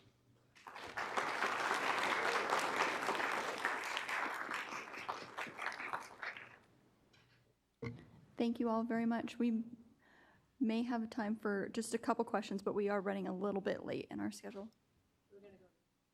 Oh, we are going to go to noon? We can go to noon. You can? It's not up to me. It's up to them. I'm here all day. William, are there any questions? I know I have a ton. I could keep you here all day. Oh, in the back.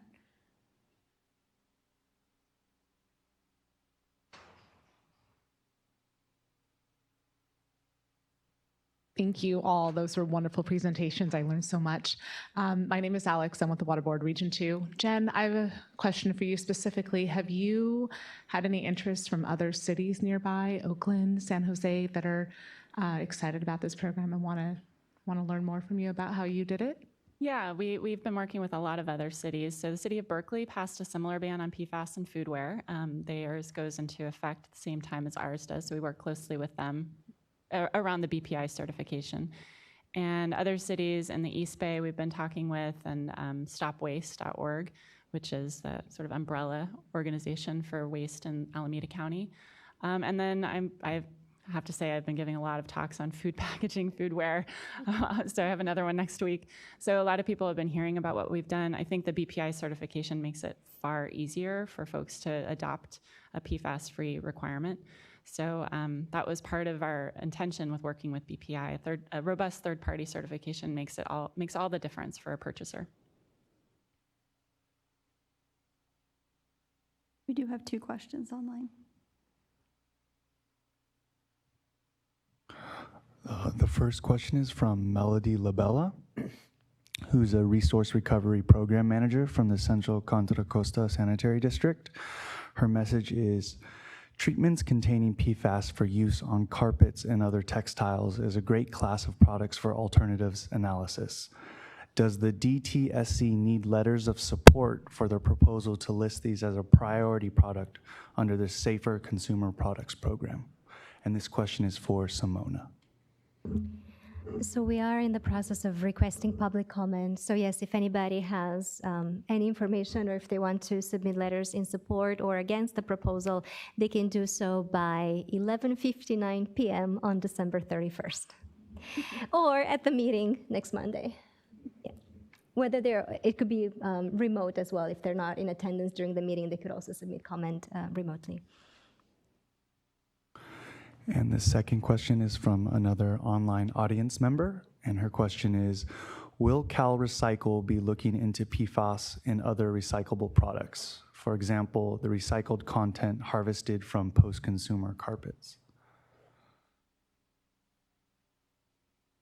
I don't think we have anything on the books for that in any time in the near future.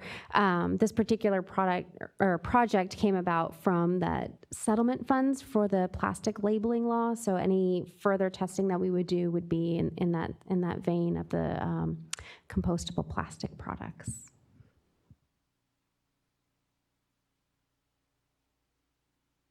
Luisa Sainez from Valley Water. I was just more as a consumer concerned about the cookware, and I didn't see that DTSC put that as a priority item. And is there an easy way for people to find cookware that has some sort of certification? When you go online, it gets really confusing, and I think that would be really helpful. Yeah, so we don't have cookware as one of the product categories in our work plan. And I don't know if we would in the future, but that was not something that we could look at right now.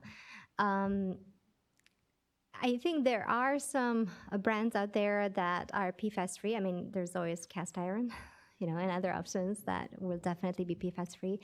Maybe the PFAS Central website that Jen showed, I think they have a list. They do. There's some ceramic options that are non-stick, and they work pretty well.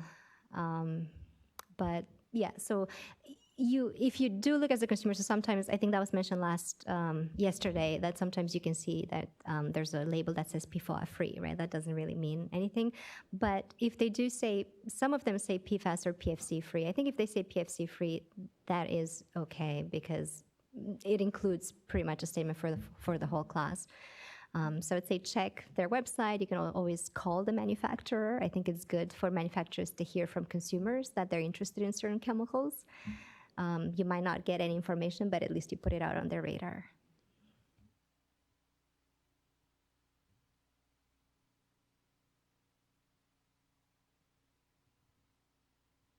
I want to say thank you to all the speakers. That was really informative. Meg McQuaid, City of Fullerton, Public Works. And I have a quick question. We spoke about 100 parts per million, and Jen spoke about some of it's an ambient environment. But how does that translate when we're talking about parts per trillion on the drinking side? Where is that connection being made for how these products are going to get regulated if you need to set it at parts per billion versus, so who is making those connections?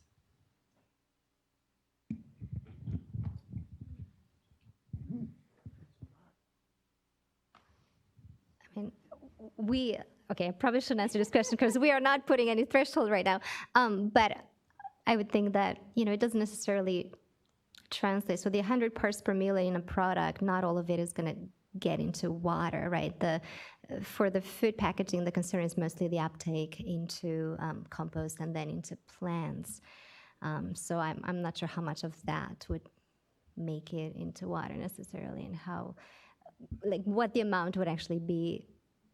And the reason why you have to have a limit if you do a regulation like that is because you cannot ensure a blank, right? Even for epidemiologic studies, studies that look at impacts in humans, they have to compare high exposure and low exposure populations because there are no unexposed populations. So similar with these materials that are used in food packaging, it's really hard to find something that's completely PFAS free.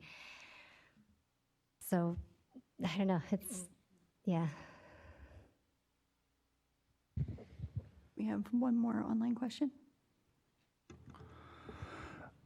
This question is from Matt Smith, who is an engineer at the Orange County Sanitation District.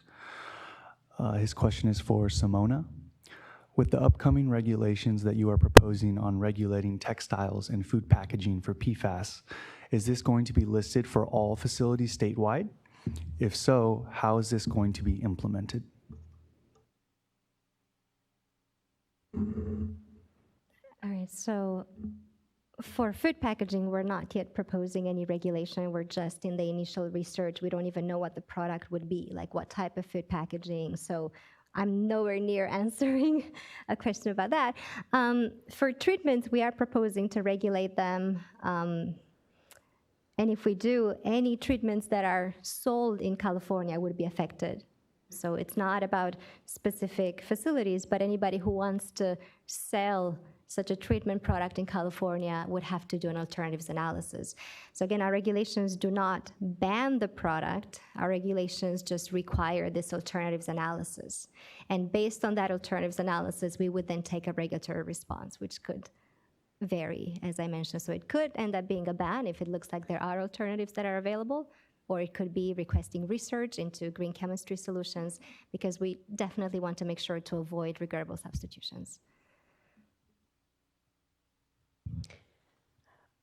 So what do I do with all the stuff I have in my house now that has PFAS in it? No, I mean, this is a serious question. If I want to replace my pans, if I want to replace my Gore-Tex jacket, I don't really want to put it in a landfill. Any suggestions?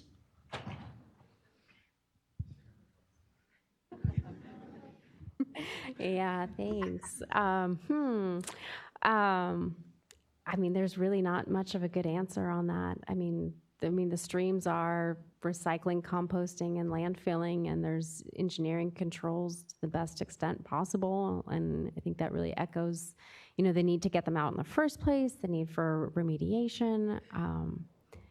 I mean, personally, I would rather get rid of it than continue using it, just for your own well-being. I personally would not get rid of it.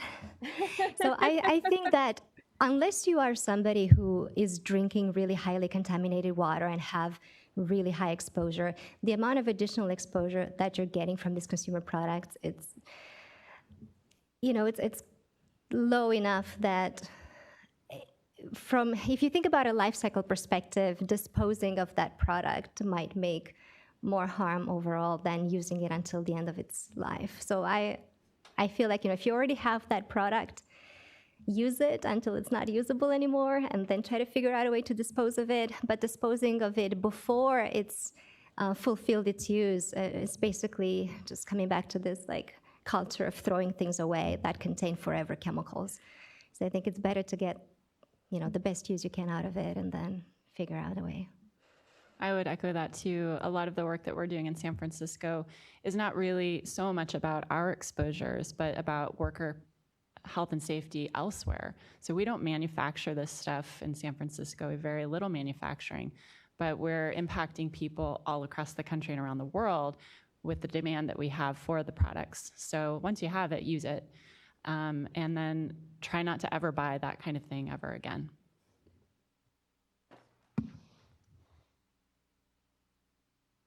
I have one question, and then I'll let you all go, I promise. Regarding the investigation in the composting aspect, is there a consideration made for a different type of composting process, like, for example, in vessel composting versus forced air, where they would use a molded plastic pipe that may have some impacts to the compost, and measuring the impacts from the reusable plastics versus what may be coming out of natural green material that is already taking it up through groundwater and air? Sounded like several questions, right? It could be a yes or no. Okay. I'm under the impression that in California we mostly do the windrow style composting. So I think for the purpose of what we were looking for is are there ways to improve that particular approach rather than a wholesale changing out how the whole composting industry would work in California. Okay. Does that answer your question? Maybe. Okay. All right, if there are no further questions, I want to thank the panel very much.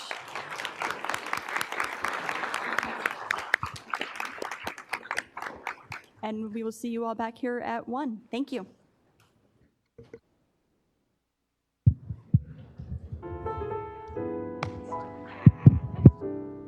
Could I just get...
Okay, we're going to get going in 1 minute. 1 minute.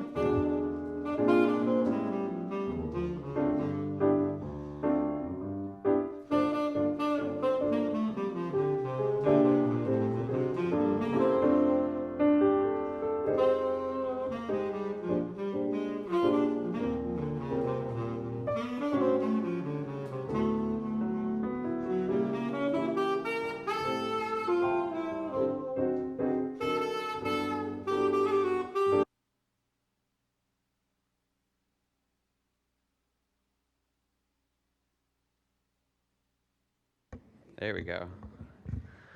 Welcome back from lunch. My name is Scott Coffin. I'm a research scientist in the Division of Drinking Water for the State Water Board here. And yesterday afternoon and this morning, we've been running the PFAS Datathon over in the room next door. And I'm really excited to hand it over to the project leads that will present out on what they've been putting together. Real quick, a datathon, I'll define it real quick for everyone so we know we're on the same page, is we have management questions, we've got a lot of data, and we can make solutions by analyzing the data in a variety of different ways. So we've invited anyone that has data scientist skills and to analyze the data and visualize it and help us understand these issues better. So with that, I'll hand it off to our first speaker, Matt Small from USEPA Region 9. He's got a project called the Draft Preliminary for California PFAS Data Fingerprint Analysis. Matt? Thank you. It's a pleasure to be able to chat with you again. And it's draft, preliminary, and whatever other caveats you can think of. So I'm going to have to run through this real quickly. The basic question that I was trying to answer here is, can we visually discern any PFAS chemical occurrence trends from the California PFAS data that's been posted on their website? And there's some more caveats there if you didn't like preliminary and draft. I downloaded a spreadsheet from the California Water Board website. That's the link for that. It's available to everyone. I edited the spreadsheet just in the way shown there. It was very minimal editing. And created an analysis app using EPA Enterprise Data Analytics software, which is called CLICK. And I'm going through the process of making this app, putting it on a web page that can be accessed publicly. It's not there yet, but I'm working on getting clearance. so soon to be released. All right, so let's look at some of the preliminary observations. I'm first going to show you what the app looks like. This is just kind of what the app is. And these are screenshots. The app scrolls down and you get to see all this stuff. So these are filters, and Click is an interactive piece of software. So if you click on one of these filters and you select something, all the other graphics, all the other filters adjust to display what you've clicked on, and you'll see that in some of my screenshots later. So this is just key performance indicators, which is things like number of systems, number of samples, number of sampling locations. The bar charts are the number of measurements that we have for each of the compounds. In blue and in red is the maximum concentration we saw for each of the compounds. And you can see lines going across for our health advisory levels, et cetera. The donut charts basically cover the same data. This is on the left is a pie chart map, which is my way of looking at fingerprints. These little pie charts are kind of my surrogate fingerprints. They're also expressed on the right as a tree map. On a tree map, each of the rectangles is a drinking water system, and inside of the rectangles, the colors are the chemicals, the PFAS chemicals that have been detected in those systems. And the sizes of the rectangles are relative to the concentrations detected. So SLO Partners up there in the upper left of the tree map has got the highest concentrations of any drinking water system that we've seen, all the way down to these teeny little guys over here. And that'll make, again, more sense when you see it. And then I also have a tree map of individual wells, so we can see, again, relative concentrations of compounds. This would be one well, and you can see it's mostly PFAS. And then I have a data table, and you can download the data from the data table.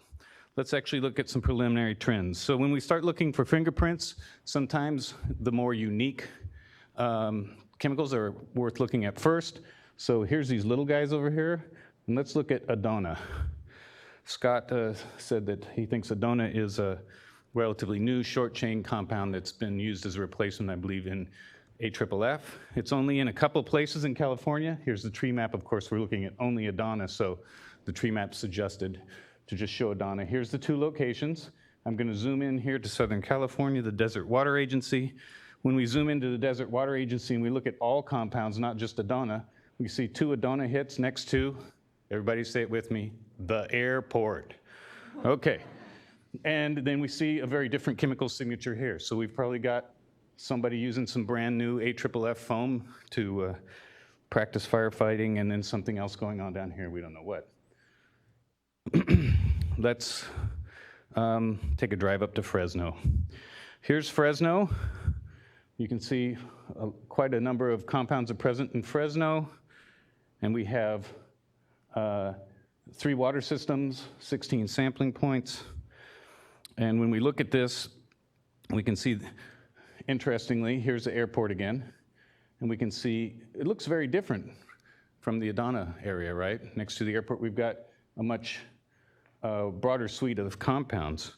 I don't know what that means, but it is certainly different looking. And we see here, I want you to take a mental picture of this and just see that, there's quite a bit of, most of these wells have at least 4 or 5 chemicals in them. PFAS is kind of dominating, right? There's a little bit of PFHX, this green, but it's not really dominating. I'm going to show you San Jose, and we're going to see that PFHX is just, there's a lot of it there. Okay, we're going to San Jose. We're driving over to San Jose now. Here we go. And so, and this is one water agency, San Jose Water Agency. And what's really revealing is when we look at the map, look at all these wells that have just PFHX, right? That's very interesting. That's Silicon Valley. Maybe that's their flavor of choice of PFAS for electronics. Look at all of these wells that have just PFHX in them. It's almost 20 wells. There's clearly something going on in Silicon Valley. One last trend that I observed, and this is just a question mark. I just want to say I don't know what these trends are telling us. We need more data, but there's clearly observable trends. See, there's what, 5 compounds here, and as we move this way, we get fewer and fewer compounds down to single compounds here. Is this chromatographic separation within the aquifer of some PFAS compounds that are moving faster than others? Perhaps, I don't know. This is in Silicon Valley too, so these may be just sources where they're using just the PF hexas. So, summary, yes, we can visually discern some PFAS chemical occurrence trends from the California PFAS data. There's multiple potential explanations for these trends. I don't know what the explanations are, but I can, we could all brainstorm some easily. I think additional detailed data is needed to further evaluate these trends, such as well data, pumping rates, capture zones, screen lengths, groundwater flow directions, business types, PFAS use trends, et cetera. And the next steps would probably be to evaluate these observed trends using these additional data sources. Thank you. Is that 10 minutes? Oh. I guess we're not saving questions till last. Any questions? Any answers? No? Okay. I think you'll see some of the presentations later, and I think some of these fingerprint analysis and some of these trend analysis could be combined and potentially used to help kind of confirm each other and dig deeper into this information. So I think we're going to have some good, oh yeah, go ahead. Yeah. He's going to get a microphone here. If I'm on microphone, you have to be on microphone. Yeah, my name's Mark Shabbat. I'm with ERM. I was wondering did you see any strong correlations between certain PFAS compounds, or was that, I mean, I'm looking at your fingerprint. Did you see Well, I mean, I saw a domination of PFAS and PFOA. Those were, but then the strongest correlation that I saw was the one I showed you for San Jose, where we have PF-hexS is just dominating. Now, those are very low concentrations. They're below our reporting limits and health action levels. So we're looking at really tiny concentrations, but they may be indications of potential problems to come. I haven't done enough statistical analysis to do that. You're going to get a little bit more of that with the next presenters. Wait, I have a question over here. To your left. You can't see me. Oh. Hi. I'm wondering, you said that you're going to make this publicly available, that desktop app? That's my plan. Should I not do that? No, that sounds great. Okay. I love this. I'm wondering, and the data that you got, I couldn't see the where you got it from. The slide was weird, but the color, we couldn't see the actual website. Yeah, I'm sorry about that. But was that the data from the drinking water wells that just came back this first quarter? Yes, it was. Okay. Yeah, and so when the second quarter comes out, we could do some time series analysis. And then so cool. When I put this on the web, it'll still be interactive. So that's what's really cool about it. When I publish it, it's still all, you can do all the clicking and build your own. Awesome. Thank you so much for doing this. It's fascinating. Yeah, it's fun. Good stuff.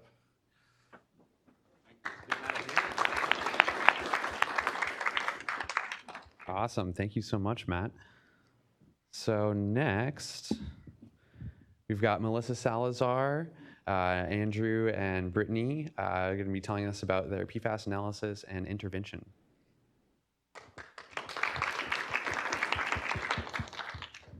Good afternoon, everyone. I'm Melissa Salazar. I'm from Molten-Niguel Water District. I'm the data science intern there. I am working with Andrew Cullen and Brittany Celebi at this particular event.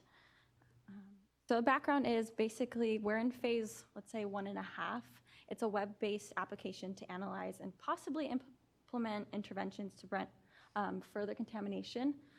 Analysis, the end user is mostly the analysis is mostly, the end user will be like a water district. Analysis may be time consuming, but a water district might not have either a data science person, so it might not be like that person may be non-existent in that water district. So the app is going to help the water district analyze their data that they bring in a little more time efficient. So the initial data set came from a test site along the Santa Ana River.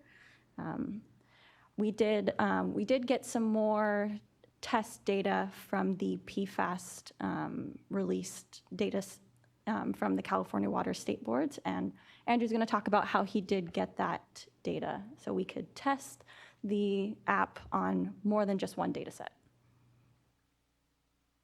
So using the app that Melissa developed from the ground up, I started putting together data sets from a variety of existing resources. I started with the EDT library, which had well information as well as the chemical information, but we had to connect that with the EPA store num, join those tables, and determine which chemicals had been used before to do comparative data analysis on those.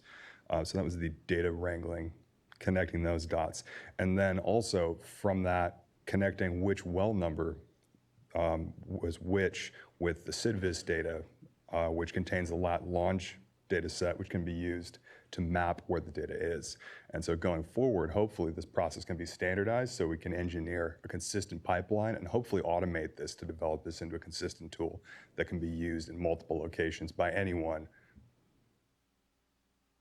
I'm going to show you a little video of how the app actually works. So let's see, hopefully this will play. I'm not sure how you can, if you can see it. Okay, so a user will actually see, it's going to be blank initially, but a user is going to, sorry. So it's going to be blank initially, and then a user will upload a Excel file. So the Excel file will show up. Right now it's only showing the head of the Excel file, but you can also, you can change it to show all of the file. And then it's going to show some visualizations. So it makes visualizations based, as long as the user has 3 columns, the date, parameter, and result value, it will make these visualizations for you. So the first one is going to show just the contamination levels. All the plots are interactive. The hovers will tell you which parameter you're looking at, what the date is, what the parameter value. You can look at one at a time, or you can look at all of them. You can look at 2 at a time, and so forth. So that's the actual levels, and then there's the difference log, and there's also a correlation matrix. So we'll show if it's positive correlation, negative correlation, and so on. So this was the initial data set that I created the app off of. And then Andrew went ahead and got me another data set so I could see if it worked on multiple data sets. And so then it's going to actually change to show the new data set. And so you can see how it changed, you know, the plots. That is how it can show you your whole data set that you are uploading. There are the contamination levels for, and this is Nut Plains, which is in the vicinity of Sacramento. And if you can see, there's actually, these contamination levels go up to 200, I believe, 200 or 300. I think it's 300.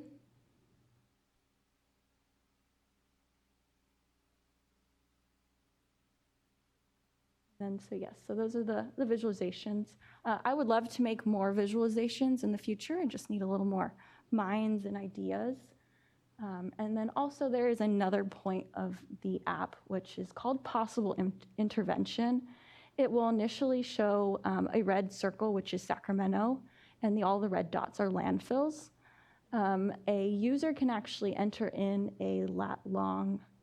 This is in phase 1.5, so zooming will be fixed at some point, and the table below will only show a certain amount of landfills. As you can see, this is Sacramento right now. Right now, because we don't have a list of entirety of what are possible contributors, that's why I'm using landfills.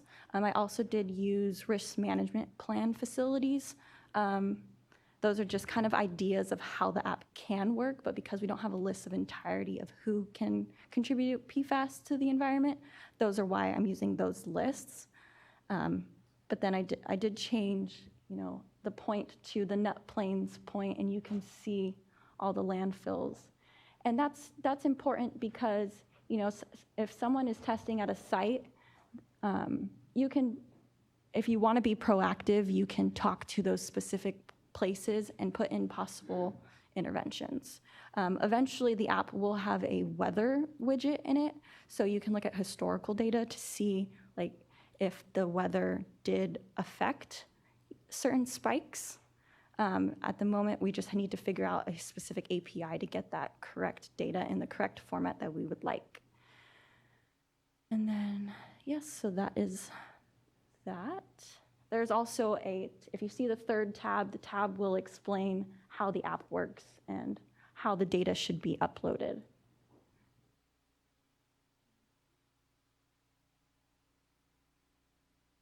Okay, in summary, so yeah, for future work, we just need a little bit of minor code changes. Obviously, you can see in the map, it doesn't zoom to the specific site. You want to only see a certain mile radius. The list also does show all of the landfills at once, where I would like it to show only a specific amount of landfills or any facilities or multiple types of facilities at once. And then also implement the weather API to bring in historical data as well as forecasted data. So, if we bring in forecasted weather data, if we see a rain event coming, can we go and implement something at those landfills saying, hey, there's rain coming, can we some sort of prevent, the expansion of PFAS? So it is hosted on a Shiny app. So you can use it if you'd like. You can upload your data. There's also the GitHub. The GitHub has a file called test data, so you can upload it and see how it makes the pretty plots. And yep, that's it.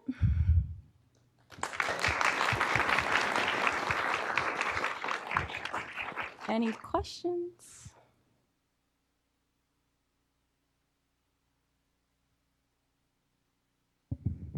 Just a quick comment. Cool app, by the way.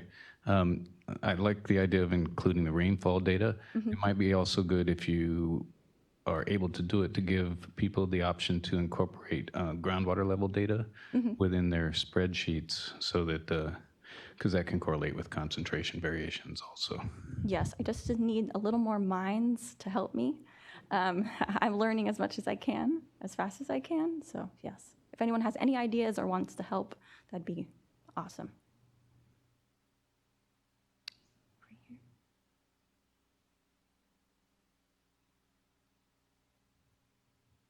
Will this whole database be limited only to PFAS always, or will it pull in other chemicals too?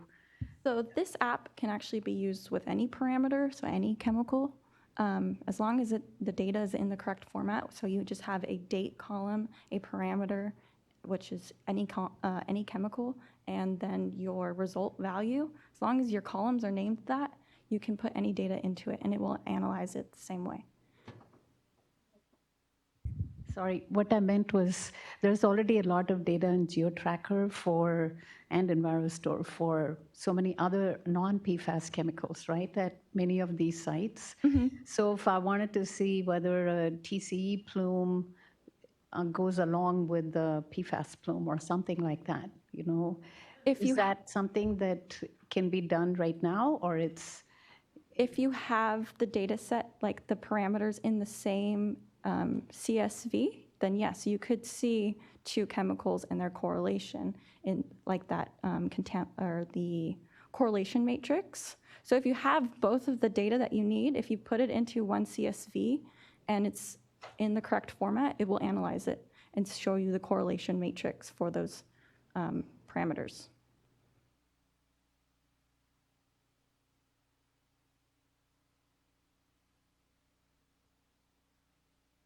More questions? We'll give Melissa. Good job, guys. All right. So next up, we've got Dory Bellon from DWQ, along with Emily Payman, Hung Bui, and Rassam are all from DDW, as well as Heidi from Wood. So I'll hand it over to Dory. Thank you. Hello, everybody. Now, our project, a lot of the ones that we've viewed so far today had some history, had some work completed on them. This was a new question, a question of whether drinking water PFAS concentrations can have an effect on the blood serum levels of PFASs in the human body. There's been some studies done on elimination rates of PFASs in the body and some other related issues, but looking at drinking water concentrations has not been necessarily correlated, if there is a correlation, with drinking water. So there are some beginning assumptions that we first discussed. When we look at our drinking water data, it is groundwater quality data, much like it's the same data set everybody else has used today, available on the Water Board's PFAS site. This is data that is not treated. It is from groundwater wells in a public water system. And so we're making some assumptions that that water quality is reflective of what the people in that area are drinking. So if we're going to assume that those people don't drink bottled water, they don't purchase Alhambra bottled water for their home or their office, or even that the location of where they live has anything to do with knowing exactly what source from what system, we don't have that information. I know DDW, as a result from previous datathons that I've worked on, is aware of the need for the data to understand within a public water system, if you're in a certain location, let's say the west side versus the east side, and you have maybe some groundwater wells as drinking water sources, you have surface water intakes, and you also may have some purchased water. Like it's very common in the LA region like we're working on in this project today. We don't necessarily know, based upon different areas in the system, what that person at that location in the system would receive. So this is a data set that would have benefited us in the past and will benefit us in this project and many other projects. So we're hoping that we can help DDW get that information in. So the PFAS blood serum concentrations were received from CDPH, Department of Public Health. They surveyed and analyzed 425 people in LA County. This is for 7 PFAS chemicals. And the groundwater quality, we went ahead and just narrowed that down to LA County. So looking at LA County, we had a mixture. It was a little, it was clustered in some areas like you would expect. The blood serum information was very confidential information. It's very preliminary at CDPH. So this isn't something that we really had the actual XY locations for the people that were tested. They were assigned to the specific special planning areas, and this is a delineation of health-related information that LA County uses to separate their county. So this is what the special planning areas look like. Those dots that are on the map are the water quality, groundwater well locations for our groundwater quality information. The red and the orange are special planning areas 1 and 2. Since they are so sparsely located, or populated, we went ahead and combined the two, or actually CDPH did. So when they gave us the data, they assigned all of the information just to these regions. That is the most granular location data we had. So I'll show you what we did to look at this data in different ways.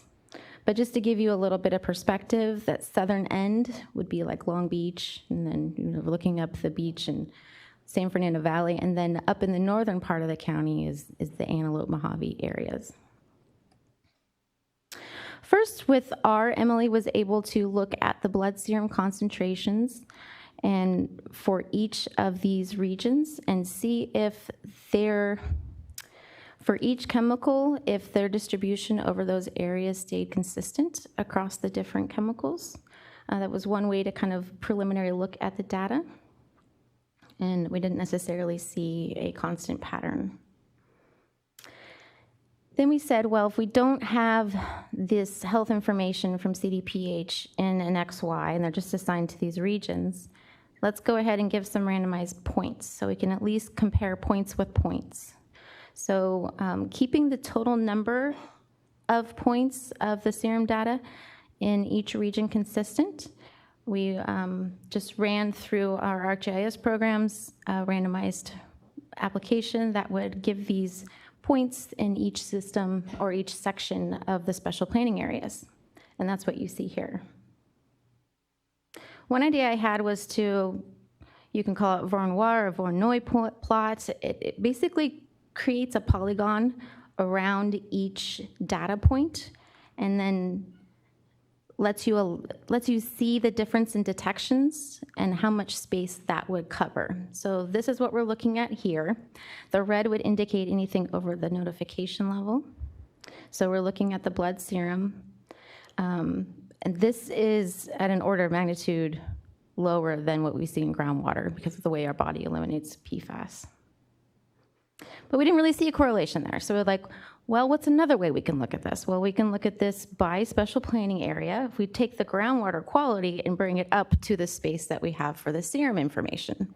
So if we get an average concentration of the groundwater quality for each PFAS chemical, the 7 chemicals that we have in the blood serum data, and we assign that to compare it to the serum data, what would that look like?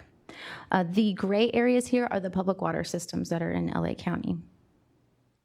And that's what we did assume in this project, that people would be within a boundary of a public water system. So this, using R, we looked at the blood serum concentrations against the groundwater quality. And we also plotted in here, this is the average groundwater quality that we saw in the previous map. We also wanted to look at the blood serum concentrations. So I'm sure we'll be able to access this PowerPoint and you'll be able to zoom in a lot more to these, but we wanted to show all chemicals here on this slide.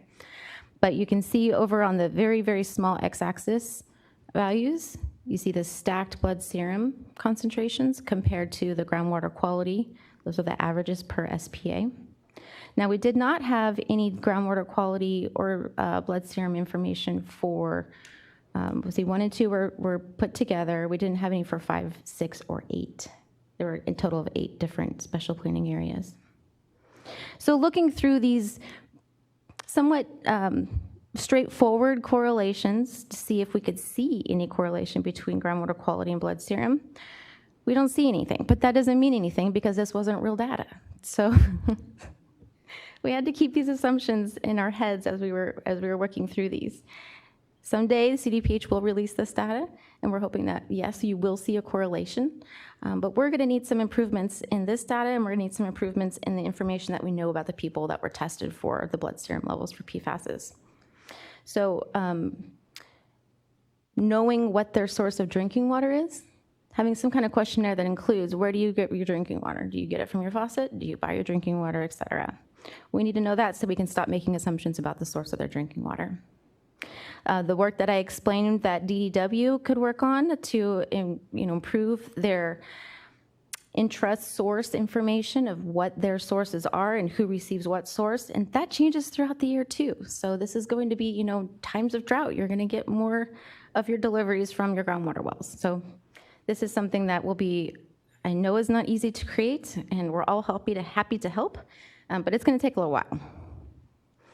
We would like more demographic and lifestyle information collected about these participants, like we mentioned, the drinking water source, but also what is their lifestyle, what do they do? Where do they work? Are they at the airport? Are they eating a lot of pizza? I mean, pizza boxes have PFAS lining.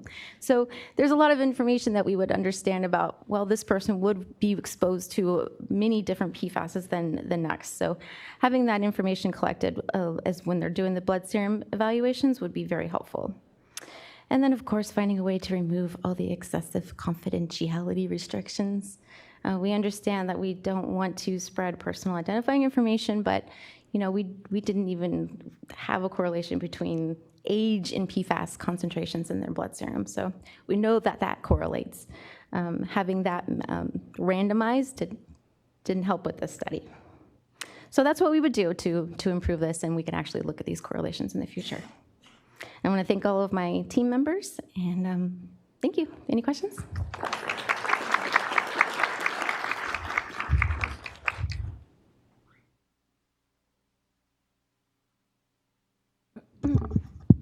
So, hi, Dory. Hi. So one option here is you could actually probably provide the water quality data to CDPH and let them do their analysis, because they probably have that. So then they can do their own, but And that was discussed as well. Okay. Yes.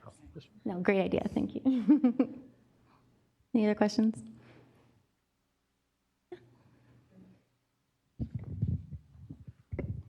This is Erica with Region 2, and I just, one of the things that seems so beneficial about trying to do this, even though you didn't have the right data set, is the kind of the improvements in the data collection process moving forward.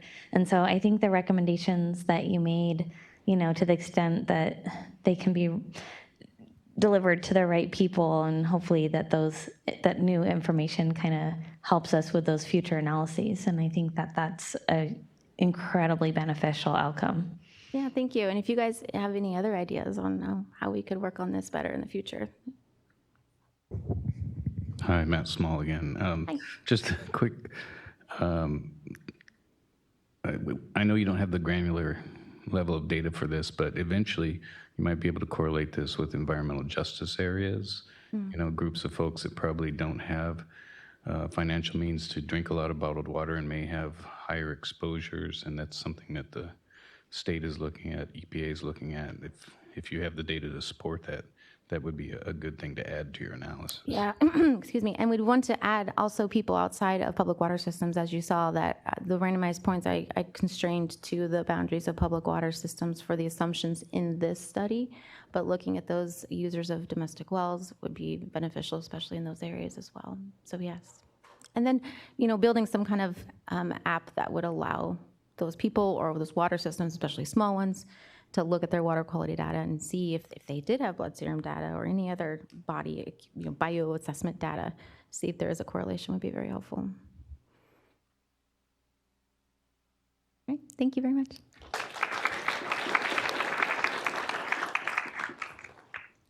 Thanks, Dory. And I think that Erica's sentiment is correct in that this is really just a proof of concept of what you can do with this data. And we're really appreciative for all the help that we've gotten from CDPH in obtaining the simulated data set. And we look forward to working more with them so that we can each benefit from each other's projects and utilize this data to its full potential. So next I'd like to introduce, Dory, if you have a moment, if you could have your whole team stand up just so everyone can see who is involved in the efforts. I think Rassam and Payman from DDW were also involved, and they're not in the room at the moment. So lastly, I would like to introduce Sarah Beth George, from State Water Board, San Francisco Bay Regional Water Quality Control Board, and she's got a really exciting project looking at PFAS source identification and prediction through fingerprinting.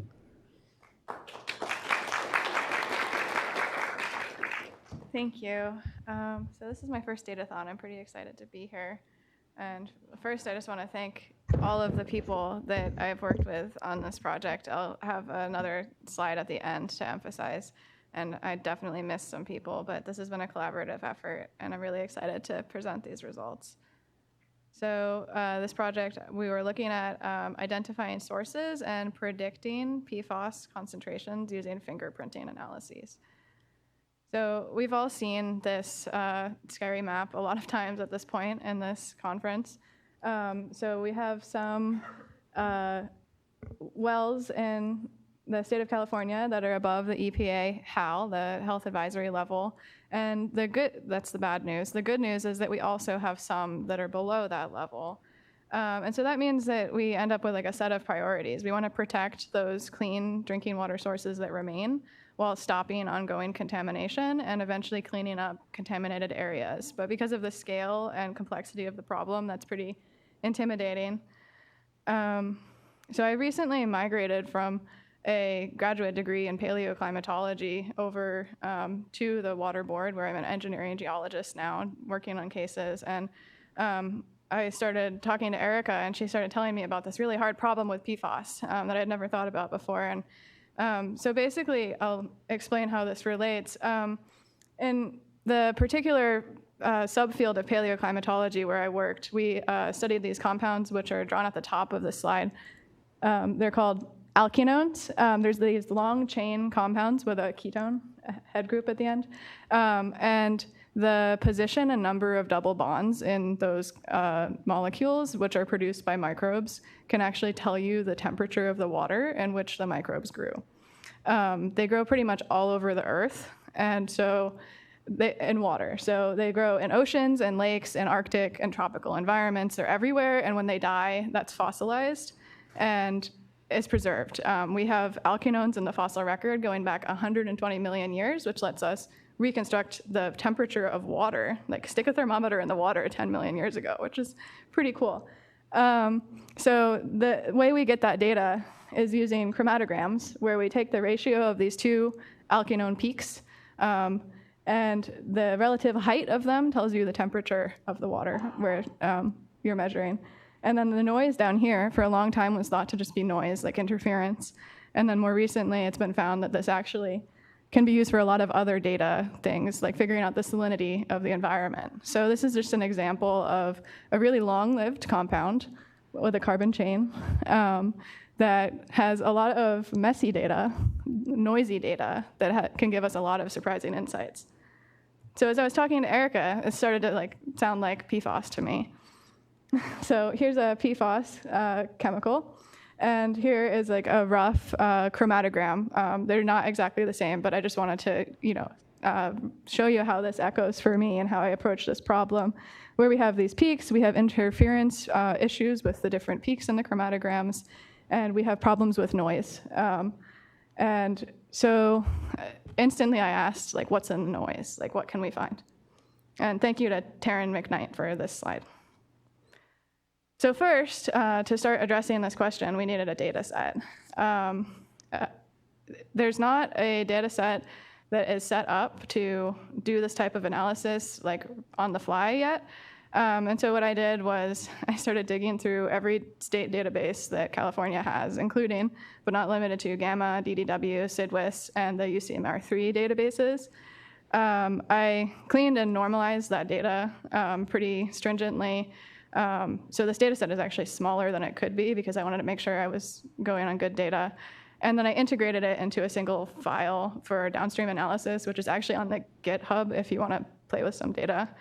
And so the first thing I did to see if this data looked like it had any information in it that might be useful was I started looking at correlations between compounds. And so anybody in this room that's ever worked on a cleanup case knows that where we see PCE, we're pretty likely to see TCE because PCE breaks down in the environment into TCE through different processes. And so I started checking my data to see if I saw these expected relationships. And as we can see here, this is my data, and we see this really tight correlation. So that was pretty exciting to see. And then I literally, as I was compiling these databases, took every measurement that was taken. So there were alkalinity measurements, iron measurements, other things in the data. And it's hard to look at correlation plots times the 150 columns of data I had. And so we can make a cluster map, which is like this, which is a way of looking at all of that data at once, all of those correlations. So the red colors on this cluster map are positive correlations like you have for the PCE, TCE on the scatter plot there. And the blue colors are negative correlations, and the white is missing data because this is an incomplete data set, which is another one of the challenges with dealing with this data. So just zooming in on that picture.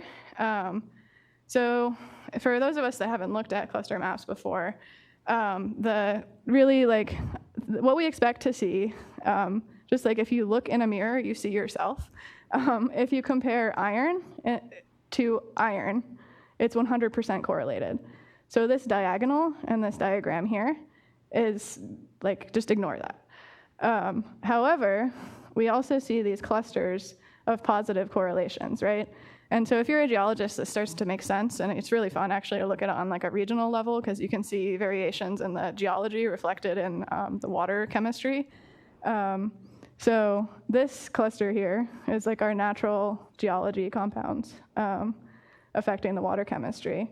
We have also these, this is the hierarchical tree here, and the clusters down here are starting around perchlorate there, are anthropogenic, human-released compounds.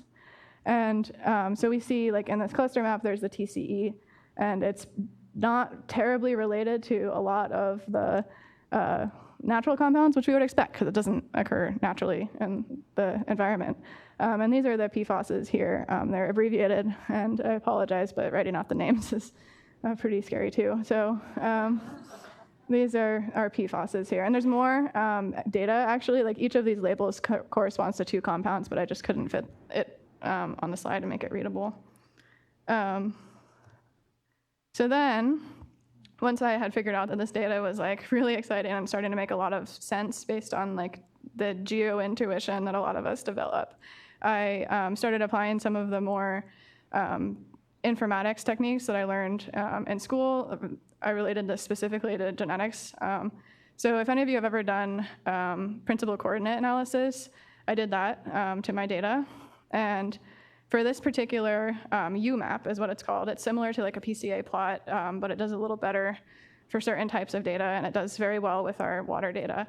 I did the PCA, and I put it on the UMAP. And we start to see, again, like another exciting result, they just keep coming, that we have these groups here. Like, it's not just random scatter, which would suggest like noise, it's discernible clusters. And so if I did this very roughly in PowerPoint, this is not statistically supported, just to visualize, but if we start grouping these very generally, we see like this cluster here, this is probably several clusters, this one here, this one here, this one here, and like each of these dots represents all of the chemical information for a water sample. Like so if you measured like 15 chemicals, it's collapsed down into one dot and UMAP space, whatever that looks like. And so this is a way of comparing every single well across the state and seeing how they group together. And the PFAS data is included in here. So this grouping is informed by all of the PFAS compounds that have been measured. And so then, because things were looking pretty good, I decided to try seeing if I could build a machine learning model to predict whether a given water sample with the other data I had would exceed the EPA health advisory level. There's a lot of caveats on this. I want to be totally clear. This is preliminary, and we need to do more testing, but that caveat aside, the red line on this plot is the EPA health advisory level. This is a log scale, which is why that's weird. But that's the 70 EPA HAL there. And this axis is what my model predicts the sum of PFAS and PFOA, which is what the health advisory level is based on, would be. And this vertical axis is the actual concentration of PFAS and PFOA. So basically, in order to construct this, I made a set of training and test data. And the model is trained on some data, but it has never seen the test data before. So this isn't it can predict data it's already seen. It's predicting novel data here.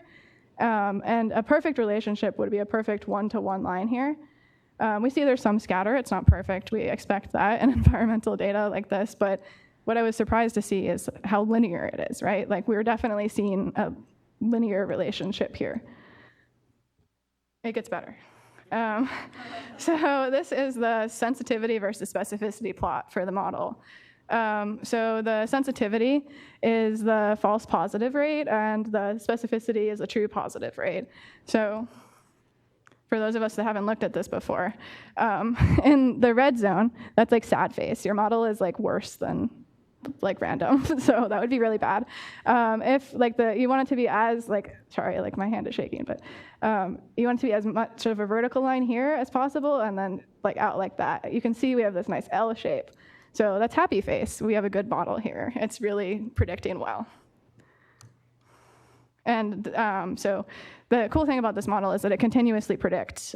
So this is a continuous prediction, right? We have the actual concentration, but in order to construct this plot, I split it and said for the ones that are, false over here based on the threshold value. So, and so then the obvious question is why does this work? I have some hypotheses. My first conceptual model that I would suggest is that this model keeps all of the information, including the geospatial data. And so it gets, the model is seeing basically this map view, plus like all the points for each well that it has data for.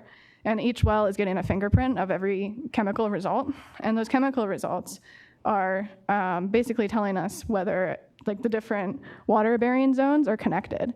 So if you measure well 1, right, and it has a certain fingerprint of all of the chemicals that aren't PFAS, and you haven't measured well 2, you have PFAS here. The model will tell you accurately that you predict that there will be PFAS here because it knows from the other chemistry data that these 2 sources are connected. So this is a pretty cool way of interpolating what would normally take a pretty complex cross-section of like connectivity between water-bearing zones and modeling it. I hypothesize. And so then that previous plot is useful on like a local scale, right? For like figuring out well to well, like which wells you think might be connected underground and might be co-affected. On a statewide scale, we can take that same UMAP fingerprinting plot and do the clustering analysis. And then the thing that we worked really intensively on, again, thank you to my collaborators at this Datathon, was making a really well-curated data set from the literature with known sources of PFASs so that we could cluster those and start overlaying the clusters from the literature. Say we know that like landfill leachate looks like this, industry B looks like this, and start really getting some information about whether maybe fingerprint 1 is actually source A, right? Like it's some industry that has a relationship pretty strongly. So that's a potential use for this data tool. So in summary, the existing data, while it's like incomplete and imperfect, contains a lot of useful information for identifying areas of concern. And we can use this tool to fingerprint PFAS profiles, identify source areas, and potentially expedite the cleanup process. And we could also potentially use this tool as guidance for future monitoring programs where groundwater is used as a source of drinking water to prioritize where we really are very concerned about the water above other places. And so that helps us use our resources more efficiently and generally make sure that we're doing a good job being good stewards of water. So thank you. I said this a couple of times, but I really am very grateful to everyone that's helped me with this project. I have the collaborators listed here, and if they could stand up if they are present, and this is inclusive, like if you feel like you worked on this project and I didn't name you here, like I really sincerely thank you for your support.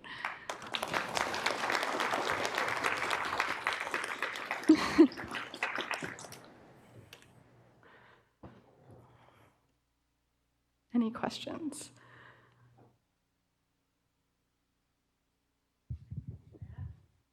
I just need my own personal microphone.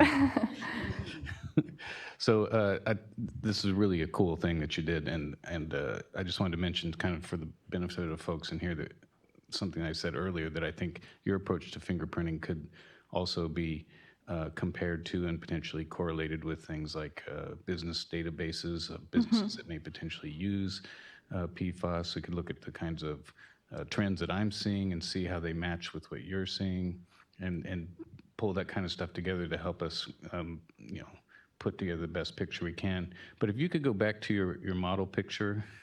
The conceptual. Yeah, the linear cluster. There, oh, this one? Yeah. So the cluster data for the model. What I wanted to point out that was interesting is that the majority of what you're seeing is actually below the health advisory level, but I think the log of 6.5 is like 0.8. And so if we put 0.8 on that map, we see a lot of those that are above the reporting level for California. So I just wanted to point out that that red line would also make this look potentially more scary for California, not as scary for EPA. That is an accurate statement. Yeah, the California level is much farther down here, so.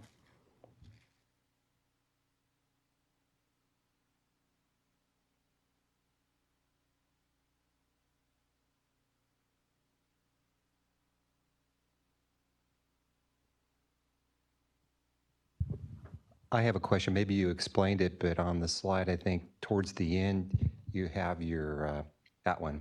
Why did you ignore those dots that are in the center on the lower quadrant? Because I was running out of time while I was making this PowerPoint. Because we only had 2 days for the Datathon, and so I figured it was good enough. But yeah, if I was actually doing a statistical clustering analysis and not circling things in PowerPoint, those would be assigned to colored clusters. They really only had like a half a day and then a couple hours this morning.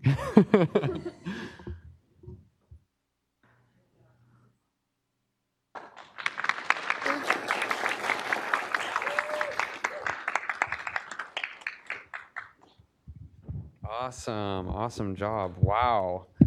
I'm blown away. So if you liked what you saw today, you want to get involved in the next one, stay tuned because February 28th is the next Datathon that we'll be hosting right here in the Cali PA building in the Klamath Room. That'll be an all-day event that is focused on trash. So that includes plastics, cigarette butts. There's a lot of different topics and issues. So get involved. You can take a picture of this slide and type in the bit.ly address if you want to get registered. Make sure you sign up early so we have enough spots for you. The next Datathon that will be more than just trash. It will happen on June 29th and the 30th. It'll be actually a 2-day Datathon and PFAS hackathon. So, well, Anna's gonna set the record straight here. Sorry. Hi, I'm Anna Holder. I'm a California Sea Grant Fellow with the Office of Information Management and Analysis here, and this is my slide. So first, before I give you the full spiel, can we give one more round of applause for Scott, the team that put this together, all the Datathoners? Thank you. Yeah, so Trash Datathon, February 28th. Please come if you're interested in talking trashy about data. The Water Data Science Symposium is June 29th and 30th. The specific dates for the hackathon haven't been set yet. Could be 2 days, could be 1 day, I don't know. But we will be having a PFAS project. So the Datathoners here today, if you want to iterate on what you've done over these past 2 days that have been super intense, definitely reach out to me. I'd be happy to help support you in a second iteration of the Datathon. And some of the presentations that you heard today got started in Datathons earlier this year. So these things tend to be iterative and they take a lot of minds and a lot of time and a lot of effort. So I'm really grateful that you guys put this together, and hopefully we can keep building the Datathon community in Sacramento. Okay, thanks.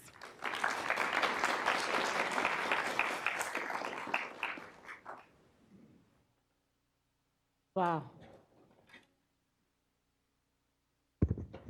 For those of you who may not been here at the beginning earlier yesterday, I'm Shahla Farnak. I'm the Assistant Deputy Director of the Division of Water Quality, and my partner in crime is Dan Newton, Assistant Deputy Director of the Division of Drinking Water.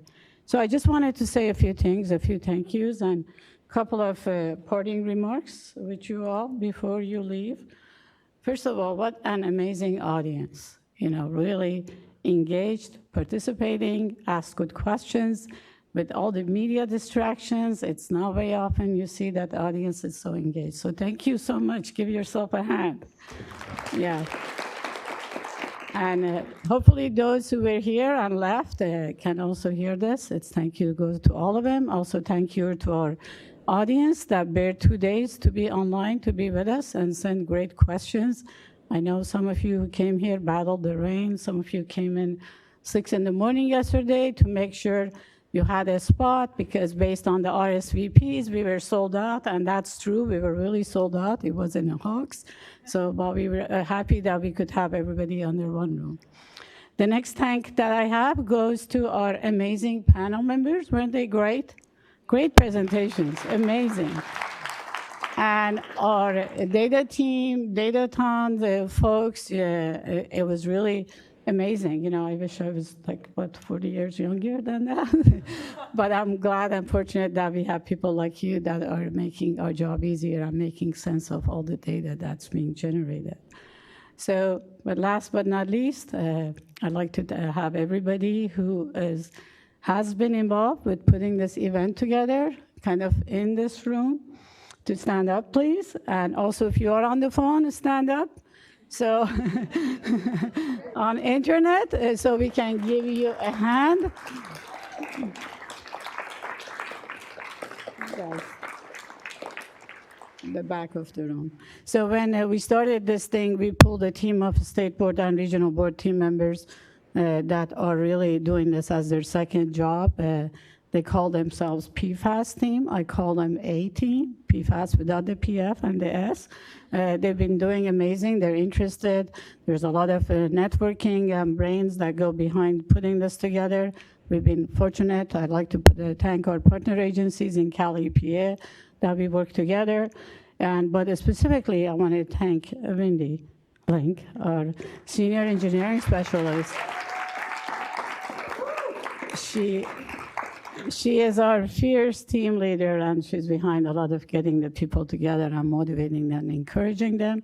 I'd like to thank our moderators, Brianna, who's standing in the back of the room, our YouTube star, Amanda, Annalisa, and Scott Coffin for managing the Datathon. Anybody else I left? No.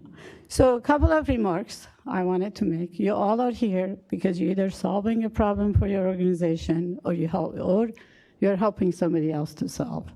And I think when we look at this PFAS, I'm sure that we're all overwhelmed. I don't know if it's a dilemma or a problem. But I think what's important and wanted you to walk away with is that hopefully by attending today, you got some nuggets that will help you to go back to your job better and also inform everybody else. But we are all in this together. It's not a regulator, it's not the industry, it's a problem, a dilemma that we all need to solve together. So this is a challenge, but it's also an opportunity for us to team up together. So I'd like to invite you all, if you always have ideas, suggestions, thoughts, the way we can partner together to challenge and address this problem. We are interested to hear from you. I also hope that you found this a good opportunity to network. If you didn't have time to talk to people, you got the panel members, so I think that would give you opportunities to kind of continue this kind of a collaboration. Last but not least, it's hard. I heard some questions. You kind of can walk. I don't want you to walk from this room dismayed. The problem is big. It's a dilemma. It's bigger than each of us, but we can all solve it together. And as consumers, as environmental stewards, we all take risk. There is no zero risk. So I think what I've told my friends is important to be informed, to minimize our risks, and try to figure out what are the ways we can avoid being in the first place. You know, we can't just deal with these chemical by chemical and be in a reactive mode. So we can all kind of think and figure out how we can be more proactive. Thank you again for all the talents in this room. I appreciate the team that put this together. And thanks, Wendy, for giving me a chance to do my spiel. Oh, yeah, thanks.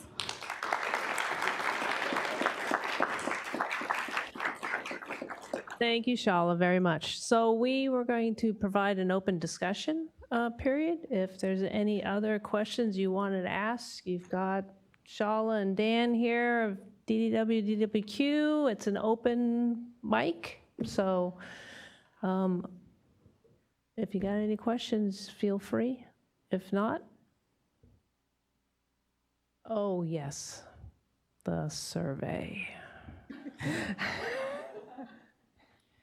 So we will be sending out a little survey monkey probably, some few questions. So we would appreciate everybody who's through the Eventbrite. We have your email addresses.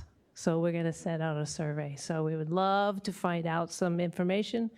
Was this a great event? Venue good? Panelists? Any other topics that you might be wanting to, interested in? So we're gonna do that.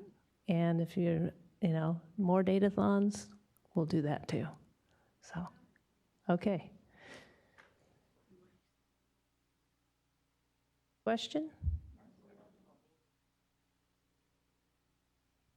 So the presentations, the question I've gotten before is the presentations will be available. We're working on it right now. We've got to get permissions in order to get them up online. But at a minimum, the webcast will be available. You just might have to go stop forward. But anyway, we're trying to.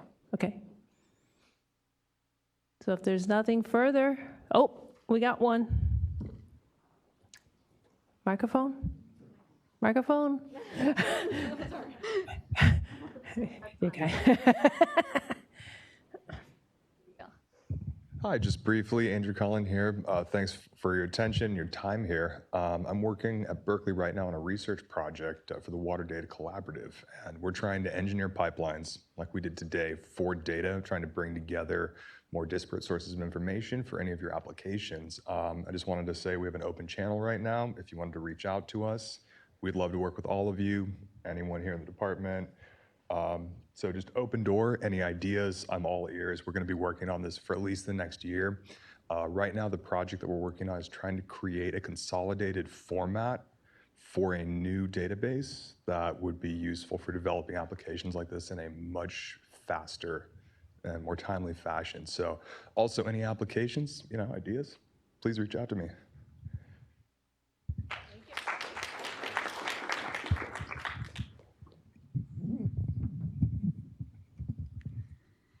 And as we heard, Meg McQuaid, City of Fullerton again. We heard a lot about PFAS and what we have to do, and we know that we have to treat for it. We're actively working on that right now, but as part of those installing treatment plants, we have an issue on the backside of what we do with the whatever treatment process we use, but also the permitting and the CEQA. Is drinking water or EPA going to step in and help in terms of streamlining those processes for us that are trying to get these systems online as soon as possible?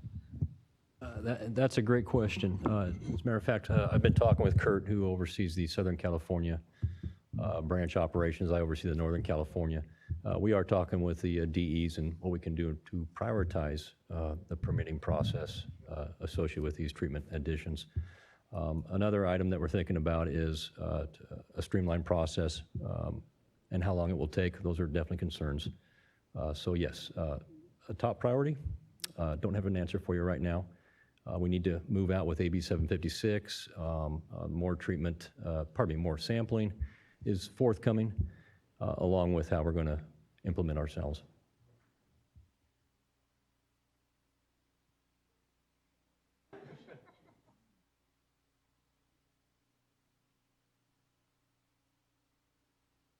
Okay. Thank you very much, everybody. Have a safe drive home.